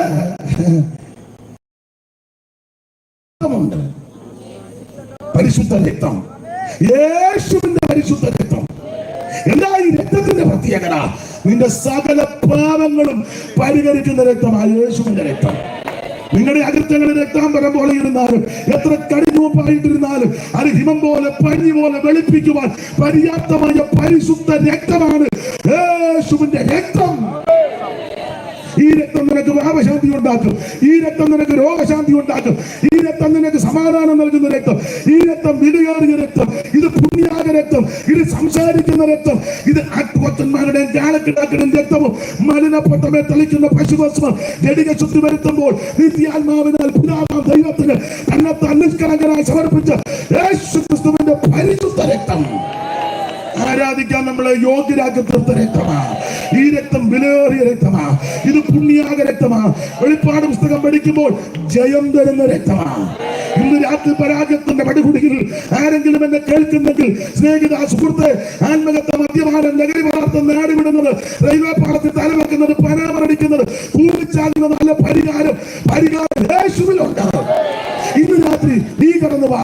യേശു നിന്നെ സ്നേഹിക്കുന്നു. അപ്പൊ 3 കാര്യമാണ് ചൂണ്ടിക്കാണിച്ച് വിളിക്കുന്നത്. 1, യേശു ക്രിസ്തു തന്റെ ദേഹമെന്ന തിരശീല ചീന്തി ഒരു പുത്തൻ വഴി ഒരുക്കി. അറച്ചു നിൽക്കാതെ വാ. സ്തോത്രം. ആരോടും ആലോചനയൊന്നും ചോദിക്കണ്ട, ഇനി വന്നാൽ മതി. സ്തോത്രം. വന്നാൽ മതി. യേശു നിന്നെ രക്ഷിക്കും. 2, പരിശുദ്ധ രക്തമുണ്ട്, സകല പാപങ്ങളും പോക്കുന്ന രക്തം. 3, നമുക്ക് വേണ്ടി സദാ പക്ഷപാതം ചെയ്യുന്ന ഒരുവൻ സ്വർഗത്തിലുണ്ട്. സദാ പക്ഷപാതം ചെയ്യുക. പക്ഷപാതം എന്ന് പറഞ്ഞാൽ നമ്മുടെ പക്ഷം പിടിച്ചു വാദിക്കുക. അതെന്തിനാ നമ്മുടെ പക്ഷം പിടിച്ചു വാദിക്കുന്നത്? വേറെ ആരും വാദിക്കാൻ ഇല്ല. ഇവിടെ എല്ലാം കാശ് കൊടുത്ത ഉടനെ മറിയും. കാശ് കൊടുത്ത അന്നേരം മറിയുമെന്ന്. സ്തോത്രം. എല്ലാവരും മറിയും. ഒരു 99% ആൾക്കാർ, 100 ഞാൻ പറഞ്ഞില്ല, ഉണ്ട്, ചിലരുണ്ട്. 99 മറിയുന്നവരാണ്. അതുകൊണ്ട് ഇവിടെ ആരും പക്ഷം പിടിക്കാൻ കാണുകയില്ല. നിരാശപ്പെടരുത്. നിന്റെ പക്ഷം പിടിച്ച് വാദിക്കുവാൻ ഒരുവൻ സ്വർഗത്തിലുണ്ട്. അതുകൊണ്ട് 3 കാര്യങ്ങൾ കാണിച്ചാൽ അടുത്തോട്ട് വിളിക്കുന്നത്. പിന്നെ അടുത്തോട്ട് വരുമ്പം ഒരു കാര്യം കൂടെ പറഞ്ഞു. 2 വിധത്തിലുള്ള ക്രമീകരണമുണ്ട്. 1, ആന്തരിക ശുദ്ധീകരണം. 2, ബാഹ്യ ശുദ്ധീകരണം. അതിനും ഓരോ വാക്യമുണ്ട്, എടുത്ത് വായിപ്പിക്കുന്നില്ല. 1 ആന്തരിക ശുദ്ധീകരണം, 2 ബാഹ്യ ശുദ്ധീകരണം. ആന്തരിക ശുദ്ധീകരണം അവിടുത്തെ ഒരു പ്രയോഗമുണ്ട്. ഹൃദയങ്ങളെ തളിക്കണം. ഹൃദയഭാഗത്താണല്ലോ അപ്പൊ അകത്തെ ശുദ്ധീകരണം. ഹൃദയങ്ങളെ തളിക്കണം. എന്തോ തളിക്കണം? യേശുവിന്റെ പരിശുദ്ധ രക്തം. ഉച്ചിന്തയും പകയും പിണക്കവും സകല കുഞ്ഞായ്മ ഇതിനകത്തായിരിക്കുന്നത്, ഇല്ലേ? ഇത്ര മലിപ്പൊക്കെ ഉണ്ടെന്ന് സയൻസ് പഠിച്ചവര് പറയുന്നത്. എനിക്കറിയത്തില്ല, പഠിച്ചവര് അടുത്തല്ലേ മോളെ. അത് കാണിക്കും ഇച്ചിരി വെള്ളം, അത്ര ഒന്നുമല്ല.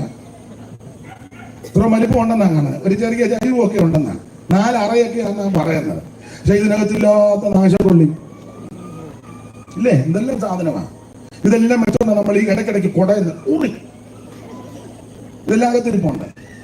അപ്പൊ ഇതിനകത്ത് ഇവിടെ വന്ന് ശരിയാകണം. ഈ ഹൃദയത്തിനകത്ത് പക, വിദ്വേഷവും പിണക്കവും ഒക്കെ ഉണ്ട്. ചിലയിടത്തില്ല. യോഗമായതുകൊണ്ട് ഞാനിപ്പോ ഒന്ന് മിണ്ടുന്നില്ല. ചില സഹോദരിമാരും ചില സഹോദരന്മാരും പറഞ്ഞ പാസ്റ്റേ ആരോട് മിണ്ടിയാലും ഞാൻ അവനോട് മിണ്ടുകയില്ല. അതിനാ എന്നോട് ചെയ്തതിൽ എൻ്റെ ഹൃദയത്തിൽ ഇരിപ്പുണ്ട്. ഞാൻ പിന്നെ ഉപവാസ പ്രാർത്ഥന ആയതുകൊണ്ടൊന്നും മിണ്ടുന്നില്ലല്ലേ. ഇല്ല, ഇതൊന്ന് കഴിയട്ടെ. അത് കഴിയുന്നതിന് വരെ നീ ഉണ്ടെന്ന് എങ്ങനെ അറിഞ്ഞു? കഴിയടാന്ന് ആൾക്കാർ ചാകുന്നത്. പണ്ടൊക്കെ ചാകുമ്പോൾ ഇപ്പൊ പെട്ടെന്ന് എല്ലാം പെട്ടെന്നാ സൈലന്റ് ആണെന്നാ പറയുന്നത്. നമ്മൾ ചോദിക്കില്ല പുള്ളിയാ സൈലന്റ്. ലോകത്തിനും പുള്ളി സൈലന്റ് ആയിരുന്നു. അതെ, വലിയ അനക്കവും ആവിയൊന്നും ഇല്ല, അങ്ങനെ എല്ലാം സൈലന്റാ. ദൈവത്തിന് മഹത്വം. ഏത് മനുഷ്യനും ഉറച്ചിരുന്ന ശ്വാസമാണ്. അതുകൊണ്ട് ഒരു കാര്യം പറയാ, ഇതിനകമെല്ലാം ശരിയാക്കണം. അത് ആ ഹൃദയങ്ങളിൽ കളിക്കണം. ആന്തരിക ശുദ്ധീകരണം, അത് യേശുവിന്റെ രക്തം. രണ്ട് ഭാഗ്യ ശുദ്ധീകരണം, അതിന്റെ വാക്യമാ ശുദ്ധവെള്ളത്താൽ ശരീരം കഴുകണം. അങ്ങനെ പ്രയോഗം, ശുദ്ധവെള്ളത്താൽ ശരീരം. ശുദ്ധവെള്ളം അവിടെ ഉദ്ദേശിക്കുന്നത് ദൈവത്തിന്റെ വചനമാണ്, ദൈവവചനം. അതാണ് ശുദ്ധവെള്ളം. കാരണം നമ്മളൊരു പാട്ട് പാടുമ്പോൾ അതിന്റെ വരി പാടുമ്പോൾ നമുക്ക് മനസ്സിലാകും അത് ദൈവവചനമാണ്. ഇങ്ങനെ പാട്ടിന്റെ വരി പോഷിപ്പിക്കാം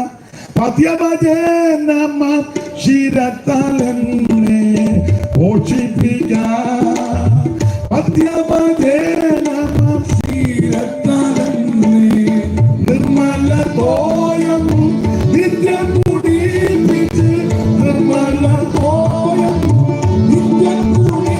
അപ്പൊ ശ്രദ്ധിക്കുക, നിർമ്മല തോയം. തോയം വെള്ളം, സലിലം, ജലം, തോയം, ഇതൊക്കെ വെള്ളത്തിന്റെ പര്യായ. അപ്പൊ നിർമ്മല തോയം ശുദ്ധവെള്ളം. അതാണ് വാക്യം.